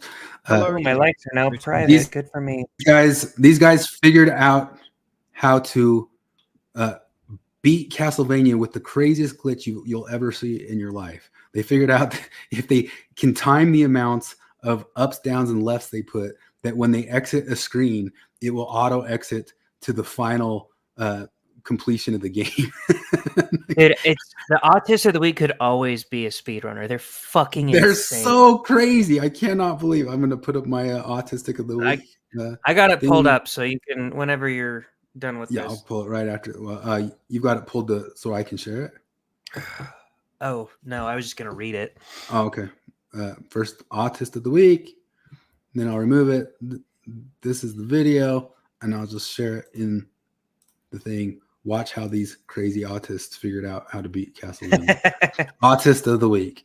Okay, go ahead and read Stallion Cornell, Jim Bennett's admission. Okay. I did get a couple people send me screenshots anonymously. Okay, so I'll just reread that one. A few quick thoughts as I sit in my car in the conference center parking lot. I didn't watch, but it's clear Biden is old and feeble, and Trump was strong and confident, which means he won. Pretending otherwise is stupid. Where does that leave us? In a broader sense, we've already lost. Even if, when Trump gets back to the White House, no nation can call itself great and, at the same time, voluntarily choose to hand the reins of power back to such an odious man as Donald Trump. The fact that Trump is even competitive is a disgrace. Yet here we are. We have normalized evil to the point where a felon, a rapist, okay, and a fraudster who tried to overthrow the government is now being invited to kill the democracy he only wounded before. I don't have any words of comfort or grand advice. I do think Joe Biden should step aside and let someone else run, but I don't think that solves the underlying problem. Trump has exposed the worst of who we are, and that won't change even if Trump loses. And make no mistake, I will do everything I can to defeat Trump. Tonight, I don't think he will be defeated. Maybe things will look better in the morning. That is all for now. You fucking baby. Oh, man. What a goofball. But, I mean, at least he can see some reality in there. One of those realities he's not seeing is that it's a ridiculous joke, that rape case. That is one we've covered that before. You're stupid if you believe that. This is like the whole Christine Blasey Ford thing over again, man. It's I can't get around that shit. I have no idea why a woman would lie about such a thing. Really? You can't, like, I don't understand. Everybody calls me not empathetic, but I feel like I can put myself in other people's minds a lot better than these people can. All the time, like a guy at work the other day saying, I can't understand why anyone would vote for Donald Trump. And I was like, you can't? And he's like, no, he's such a dick. And I was like, okay, you really can't. You can't understand why they would. Because, again, I'm not going to vote for him, but I can understand why they would. Because you're always lying to them. You've made Trump a martyr. Like, that's just in the last year. You guys have prosecuted him for stupid bullshit. You've weaponized the justice system against him. Like, it's, if I vote him, it'll be out of principle to say fuck you for weaponizing the justice system. Yeah. Oh, goodness gracious. Well, enough on that. Julian Assange was freed this week. I did see that. I also watched CNN had a special guest to talk about Julian Assange being freed. Did you see an FBI official? Did you see the new White House Associate Communications Director? Oh, wait. Should I guess what hair color? I don't know they changed their color, but it's a good guess. Yeah. This is them, and then of course they've got a bunch no way of different... it's white. What the fuck is that? And of course in his Twitter there's all sorts of posts of like all these like kind of transgender dressing up, just like the last guy did. Yeah. I love how queer theory, like what they do is they just try to, they're like, I'm ugly, so I'm just gonna own it and act like I'm being ugly on purpose. Yeah. I mean, you wouldn't be that ugly, man, if you would just, like, you got that stupid mustache, you got those stupid glasses, you got those stupid earrings, and you top it off with a stupid haircut. Like, you just have to be stupid. Yeah. So here's some internet lore that actually we know that Kwaku does. I found out this week where the concept of post-physique comes from, and that physique thing comes from Bronze Age Pervert. Bronze Age Pervert is the guy who's credited with coming up with the concept of the longhouse. However, I guess it's one of the things that people criticize Kwaku of, that Kwaku constantly says to other people post-physique, and it's supposedly supposed to be some sort of stopping thing, like you can't have an opinion unless you post your good physique. It's also funny. It's funny. It is a funny thing. However, the physique of Bronze Age pervert was leaked by Keith Woods this week, and what could you imagine on that? This is the physique of the post physique guy, but I guess Quaker likes to do that whole thing too. So that's the originator of the post physique person. He looks like me. Yeah. Well, no, I think I don't know. That guy's got no arms or anything going on right there. Like me. But that's usually how it goes, man. I was going to talk about when I was talking about the boys, there was all sorts of stuff online again about media literacy. And oh my God. All these people who do the media literacy things are there to explain to you that don't you know that the boys was always political and it always had this political stance? And don't you understand? You have to be media literate to understand that you're not supposed to emulate Homelander. He's not the hero. You're not supposed to emulate Walter White. He's not the hero. You're not supposed to emulate Tony Soprano. You're not supposed to emulate Cartman. That's always. So I keep seeing that. I keep seeing that the whole, like, I keep seeing people who think that Homelander was the good guys. Like, who? Who are you fucking talking about? Because if you want to go to some other ones, there are. Like, you can find entire video essays on why Walter White did nothing wrong. Those people are retarded. He poisoned a little boy. Like, he's a bad person. It's about him becoming a bad person. But very frequently, just like the Ken thing, there's a tongue-in-cheek thing of we're going to appropriate the person you're using to straw man us as terrible. And the media literacy people aren't media literate enough to know that those other people are trolling you by appropriating the person. The Ken thing is a trolling appropriation. Well, it's also kind of funny because, like, the main, like, right-wing troll person of season 3 of The Boys was Soldier Boy, who, like, Homelander is still just objectively worse than Soldier Boy. Soldier Boy is like a bigot. Like, he sees two dudes holding hands, he's like, ugh, not in my time. And he, like, sees an interracial couple and he's like, ugh, like, he's a dick. But, like, Homelander is a fucking psychotic mass murderer. And it's funny because that's one of the dumbest parts in the entire series is, like, at the end of season 3, Billy Butcher teams up with Homelander to kill Soldier Boy. And I'm like, wait, Homelander's worse, man. How do you even... But now Homelander's just Trump. I watched the first, like, 10 minutes of that series, and Homelander uses the phrase libtard. Like, immediately. Just... Yeah. It's so ridiculous. Dude, you guys are so fucking... And it's really upsetting because I do like that actor portraying that role. Like that guy does great job. He's great. All of the cast is really great. All of them, really. I don't have any complaints. Jack Quaid does a great job. Carl Urban does a good job. I love Carl Urban and everything. Yeah, he's awesome. And so let's take a look at what's in store for Maven's new career. Oh God. What's that? Oh, you're back! They're back! The protesters are back! I missed you! Oh, you're not doing well. Hard for you. You gotta... Yes, listen, dude, listen. Listen, let me explain something. You and I are in the same business. We're in the same business. Our business is to get people to see things the way we see it. The problem is you're in the wrong place. Do you hear how well I'm doing? This is what you want. You want to do well like I am. Look at the people here to hear me. Look at what happened to you. It didn't work.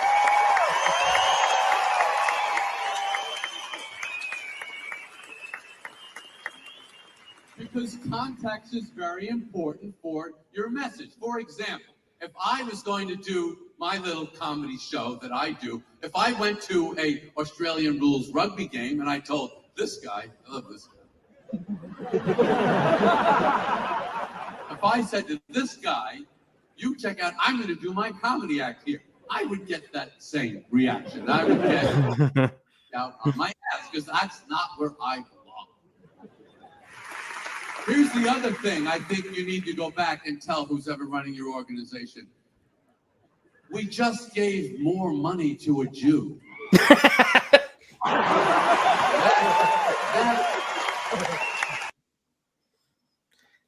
Dude, what were they protesting? Oh, it's probably just random climate guys, but they are also mad at Seinfeld for Israel-Palestine stuff. What do you think he's gonna do? He's Jewish. Okay, but so we can't not mention the Tuah thing that hit this week. Yeah. This is where that comes from. If people don't know, everybody's saying, "What's this Tuah thing?" And everybody's like saying, "Well, we love this girl" or something like that. Yeah, you gotta give that spit all that night. You gotta give that spit all that night. Spit all that night. Well, they turned it into a song, but she just they said did a that. whole bunch of things. Well, the guy asked her. He's just like a man in the street style, interviewing people and saying, like, "What do you do? Like, what's something you can do in bed that totally blows the guy's mind?" And that's where she says, "Oh, you gotta give him that spit on that thing," and it took off, and it became a bunch of funny memes. And I'm like, I'm realizing what it is that most of the answers that those guys get are things like, he should just be grateful that I'm fucking there. Like, this is the first time in these man in the street interviews where they hear this woman say, I would do the thing that you like me to do because I like you. And there's a bunch of guys on the internet like, wait, I'm a part of this relationship too? You do a nice thing for me? Because nothing pisses off women on the internet more than a woman on the internet doing a nice thing for a man. Seriously, go, like, women, any woman who's watching, videotape yourself, like, I don't know, preparing a lunch for your husband and give it to him as he goes out to work. You want to know who's going to be really pissed off about that? A bunch of feminists in the comment section. They're going to tell you, oh my God, what do you think? You're his servant? You think you're subservient? Oh, you're such a pick-me. Oh my God. He's a child. He can't do it himself. No, I'm doing a nice thing for the man that I love. Yeah. So, speaking of media literacy, this thing real quick. It blew up all over the internet. The Eddie Redmayne was doing the MC from Cabaret. Did you watch this thing here? No, is this on the Danish Girl? Well, he was the actor of the Danish Girl, but the Cabaret is a famous musical, Liza Minnelli from the 50s. And in the whole thing, it takes place in Weimar, Germany, where stuff everybody knows. If you watch the El Dorado documentary on Netflix, Weimar, Germany got super transgendery, super sex open, super queer, all that sorts of stuff right before the Nazis took over. And this movie, the show, actually talks about the whole thing a whole lot. This guy goes to Germany. He's a reporter, but he goes there because he is gay, and he gets invited in by this MC. And this MC he's kind of like a Pan character from Midsummer's Dream or something like that. Like, he's just there through the whole show, kind of singing and putting on performances and welcoming me in. But the MC and all this stuff is like trans stuff, but the MC is the representative of the German spirit. And throughout the play, the MC turns out to be Hitler. But of course, this has become a character that is now getting propped up and changed and acted like it's a great trans figure to emulate and to enjoy and all that sorts of stuff. But this character is Hitler. He is the German spirit. But now, because he's transgender or something like that, so I think you guys might need some explanation of media literacy, of knowing the thing that now, because it's transgender, it's something that's all great sort of stuff.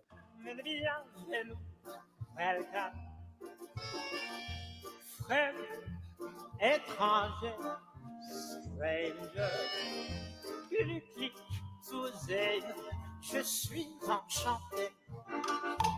Happy to see you, like rester. Willkommen, bienvenue, welcome. So you see that right there?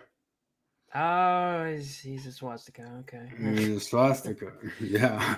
But of course, now people celebrate it because it's a transgender figure type stuff. They're taking back the swastika. They're taking back the swastika. Man. I remember those like movies where like the older black men would hear the younger black men calling each other, I can't say it on YouTube, but the N-word. And they'd be like, "Don't call me that. I don't like that word." And I'm like, I like that. That like dignified old black man who's like, "It's not a good word to be calling me. I'm not your boy," you know? And I feel the same with this. Like eventually we're start like flashing swastikas at each other to show how inclusive we are. Yeah. It blew up all over the internet because he did this at the Tonys, and everybody thought it was like off-putting and gross, and they kind of don't. But like, why is it making it all off-putting? It's supposed, you know, and also every single movement is cringy. Yeah, but technically, it's supposed to be a little bit off-putting because you know he is him. You know, he is the. So wait, he's like Hitler reincarnated as a trans person. Well, they've started making it more trans over the era. Like it didn't start out that way. Like it started out as he's just an MC at a cabaret, kind of like a pimp, inviting people in, and like I got all these girls here dancing, all that sorts of stuff. And he invites them in, and then slowly across the play, his performances get more and more looking like the Führer, you know, over time, because he's the representative of the spirit of Germany. Like it starts out all being open, sexy, whatever sort of stuff, and slowly turns into the Führer. I'll show you because you can see like it's a little bit more clear in Alan Cummings' version of it. Like here. Oh gosh, the whole stinking hour of it. Hold on a second. Oh. So you can see like over time he just starts looking like the Führer. You know? Oh, I gotcha. But of course, and I was trying to understand how they reconcile that nowadays, because obviously they jump on any sort of character. They can be like, "Oh, great, we've got an LGBT representative here," but, you know, but no media literacy for them on figuring out like what that is, you know. This was at the Tonys. Look, oh, there's what's her name? So, have you seen the stuff with with Rosie O'Donnell? Kyle Dunnigan kind of pulling up like, I paid Rosie O'Donnell to do some comedy for me, and then he keeps like cutting to her podcast and she's just saying these like horrible, depressing things. He's like, I don't think she has it anymore, you know, type stuff. It's funny. But yeah, anyway, that's just a one-off weird thing going on in the world right now of I don't know how they reconcile it. Let's champion this performance of transgender Hitler, you know, but I don't know if they don't get like there's kind of like something in there that shows that like, hey, maybe that Weimar Germany helped turn into this. And that's actually kind of one of the points of the play, is that you have boiled a frog. You're kind of just sitting around enjoying your little doodles and stuff, and right up from underneath you creeps in the thing that Sam and Tanner were freaking out about. Like, why can't we all just be lovey-dovey and open and lovey and dovey and open and lovey and dovey? What's this? An ethno state took us over. How'd that happen? You know, and that's actually the point of cabaret, is you're not paying attention at all. You're just not being lovey-dovey, and then people who organize like that conquer you.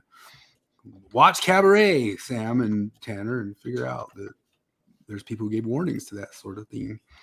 But I don't understand. Do they still call him der Führer? Ich nicht bin der Führer. Ich bin die Mutter. that MC just does performances all through it and just kind of slowly changes to being like, I wish I could find the better one of Alan Cummings, but I can't search inside of TikTok without being logged into it. Anyway, going on with this transgender thing, Jordan Peterson and Mike Lee made a big stink about our transgender killer, that RFM made sure that we we gendered correctly. And Mike Lee talked about how when the person was on the loose in Washington City in Utah, they were saying there's a dangerous woman on the loose. And he's like, this is ridiculous. There's a female shooter on the loose, and that's like the report that they're giving to people of what's out there. Okay, but come the fuck on, female. Yeah. When are we gonna actually separate gender from sex? Because I know that like we got a female shooter. No, say male. She is a male. She's a male woman, which is stupid. It all sounds stupid. I had my ex-Mormon feminist rival was trying to tell me how terrible Dave Chappelle was lately. I was like, I don't know. Anytime somebody says her penis, I'm gonna laugh. It's a stupid thing. And you're gonna try not to laugh because you know it's stupid. Yeah. Yeah, well, Mike Lee got pretty upset about it. I bet you, because like Dan McClellan commented on everything, he probably commented on this, like, "Oh, hey, do you say this sort of thing?" But hold on a second here. Here's the one I'm looking for. Let me pull this up. We can end on this because it shows how this is the end of the play. Wait, did Dan McClellan respond to this guy? I bet you he did. He responds to every single senator in Utah something saying, He like, loves Mike Lee. We're the Kakistocracy or something. I bet you if I went down on this thing somewhere, he'd probably be in there commenting somewhere. Well, are you blocked? From Dan? Yeah. No. Nope, I don't see him in there. He's on the whole 10 Commandments in the school thing, which fuck off, Republicans. Come on. Yeah. So we would act stupid too. Here's the ending scene. So it's the same song. At the beginning, the MC invites you in to the naughty, dirty sex romp room, and seems just inviting. And then at the end, and this is after this guy's been attacked, and some other people have been killed inside of the group by the Nazis because the Nazis slowly start taking over when they were just off trying to have their sexy levy times. And there's abortion. Abortion is part of this play from like the 1970s or something like that. They tried to have an abortion. The two couples that are together there. There was a cabaret, and there was a master of ceremonies, and there was a city called Berlin in a country called Germany. And it was the end of the world.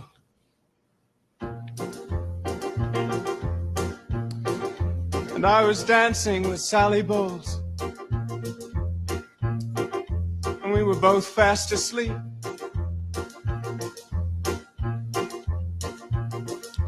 Willkommen, bienvenue, welcome.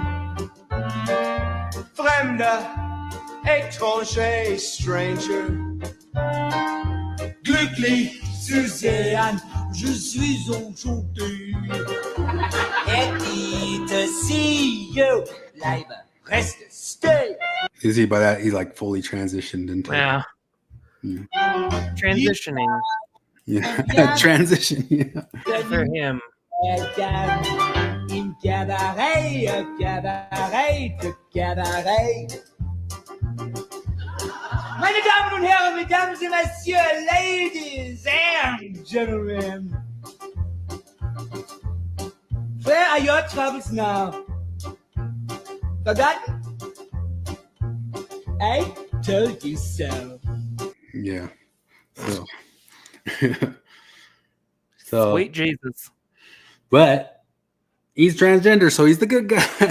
Come on. Yeah. Well, there's plenty of people who know perfectly well the have the actual media literacy or whatever. They know that he was a representative. But then there's plenty of other people who are trying to, just like the Homelander people are reappropriating their hero. They reappropriate this hero as a transgender or whatever sort of thing hero. So always something pointing back at everything. So everything is stupid. I ain't got much else. You have anything else you want to share? Talk about play. I went and bought the stupid Luigi's Mansion 2 because I liked 3 and it's way overpriced and it just released today. And I'm a dummy, but I don't think there's any way it should be $60 a remake of a thing. But yeah, but they always are. And yeah, and they never go down either. Nope, never. The Nintendo last guy. 3 or 4 Smash Bros. Games are all probably $60 still. Oh yeah, they don't budge. So yeah, so Like you were talking about wanting to play Skyward Sword. The worst yeah, Zelda I don't game know I've if I'll ever ever played. do that because unless I had an actual Wii controller, I don't think I'd want to try it. It's way worse with the Wii controller. Oh, it is? Oh, way worse. I hated it so much. Like, I don't like the game at all. In fact, next time in Utah, if you remind me, I'll bring you my copy of Skyward Sword. You can play it. But What do you have it on the Switch? Yeah.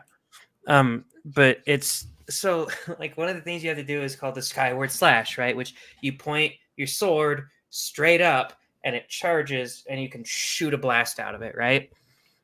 Which is kind of cool.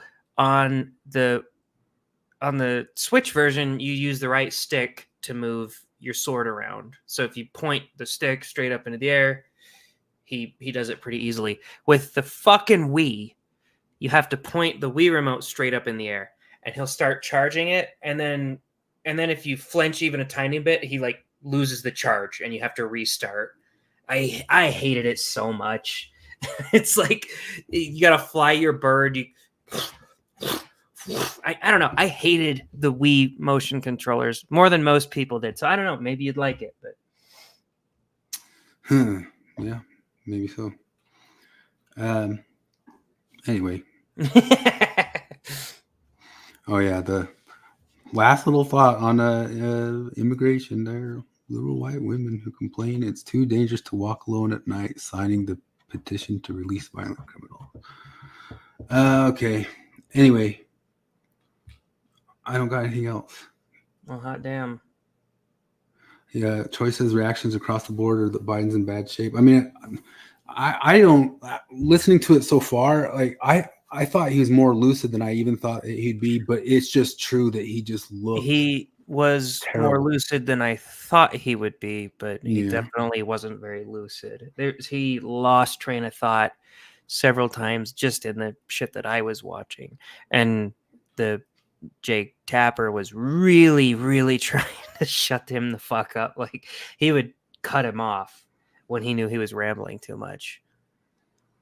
What's Risto says? Listen to the CNN, MSNBC reactions. What are they saying? Are they just complete gaslight denial? I don't know. I feel like it's possible. They've decided what? What did they say?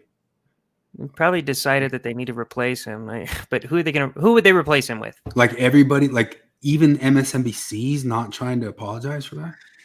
I can't. I bet they're trying to apologize for it for sure. I mean, just his face and some. I don't know. His face when he's sitting there listening, it was like, oh my lordy. Dude, for the life of me, out. For the life of me, I can't figure out why he agreed to debate. Lad of Forrest says CNN's trashing Biden. Wow. Yeah, I just looked. Maybe they really will, because you ask me honestly, if they just replace him with anybody who seemed coherent, I would say they're back actually in the race because there's enough people who hate Trump. You know. So let's see. I just typed in debate reaction. There's one CNN. That was painful. Van Jones reacts to Biden's debate performance. Wow. CNN. New York Times opinion. I'm hearing high anxiety from Democrats over Biden's debate. NBC. Biden and Trump. That wasn't really anything. Anyway, yeah, it doesn't. Yeah, NBC. Biden's debate performance sends Democrats into a panic. Wow. MSNBC. Approaching panic. Joy Reid reports on Democratic response. Honestly, like, I mean, I didn't see the last 30 minutes because we started, but like I thought it was still like something that they could still apologize away. I don't know. It's not any worse than he's looked. Most of the stuff I saw was pretty bad. It looked terrible. I mean, it looked terrible, but he's looked terrible for a while. But yeah, I don't know. It's gonna be Troy, the memes are getting good. I bet. That's Oh my goodness. I kind of can't believe that there's like a worm has turned. I can't believe it. yeah. But maybe they really will trounce him out or something. I don't know. I don't know Yeah, why they even couldn't just do that from the start. Like, I don't know why. Like, couldn't they just from the start pick somebody semi-fine and it would have been fine? We got the New York Times. Who won the debate? Biden stumbles, left Trump on top. The Guardian. Biden's poor performance Wow. and Trump's lies. The Cut. The best reaction. Oh no. USA Today. Democrats meltdown over Joe Biden's debate disaster. Wow. Al Jazeera. Biden falls flat against Trump in first 2024 presidential. Jesus. I can't believe it. Yeah, I am not finding any apologies. And these are just, I mean, these are just, like, Maybe they'll trounce him. Maybe they'll yank him. Maybe they'll give him the old hook. what else are they going to do? I mean, at this point, Gavin Newsom stands a better chance. Not only that, like I think somebody like that would do fine. Like, yeah, probably even win. There's enough people that really hate Trump that they really will come out just to vote for that, you know. And, wow. Damn, yeah, that's bad. This is blowing my mind. It's blowing my mind too, because I was fully braced for apologetics. Yeah, I mean, we just watched Michael E. Black just, you know, that face that he made when he's just shaking his head. I just imagined that whole entire face happening after this debate. Like, no, it looked great to me, you know. But you said I'm not sure that Newsom would. I mean, I just wouldn't be surprised. Like if Newsom or if they had somebody like Michelle Obama pop in or even Hillary, I bet you. I mean, it wouldn't be like a 10-point blowout. You know? Okay, wait. Before we go, here's something I want to see. Ah, fuck! It's not loading. Damn it. Let me send it to you. Okay, send it to the group chat. I want to watch this. I don't know how it is, but yeah, Reese. I don't know if Newsom would win because he's a douche. But I'm saying, like, think of all of the politicians that like the Democratic establishment would feasibly go with, and how many of them could beat Trump?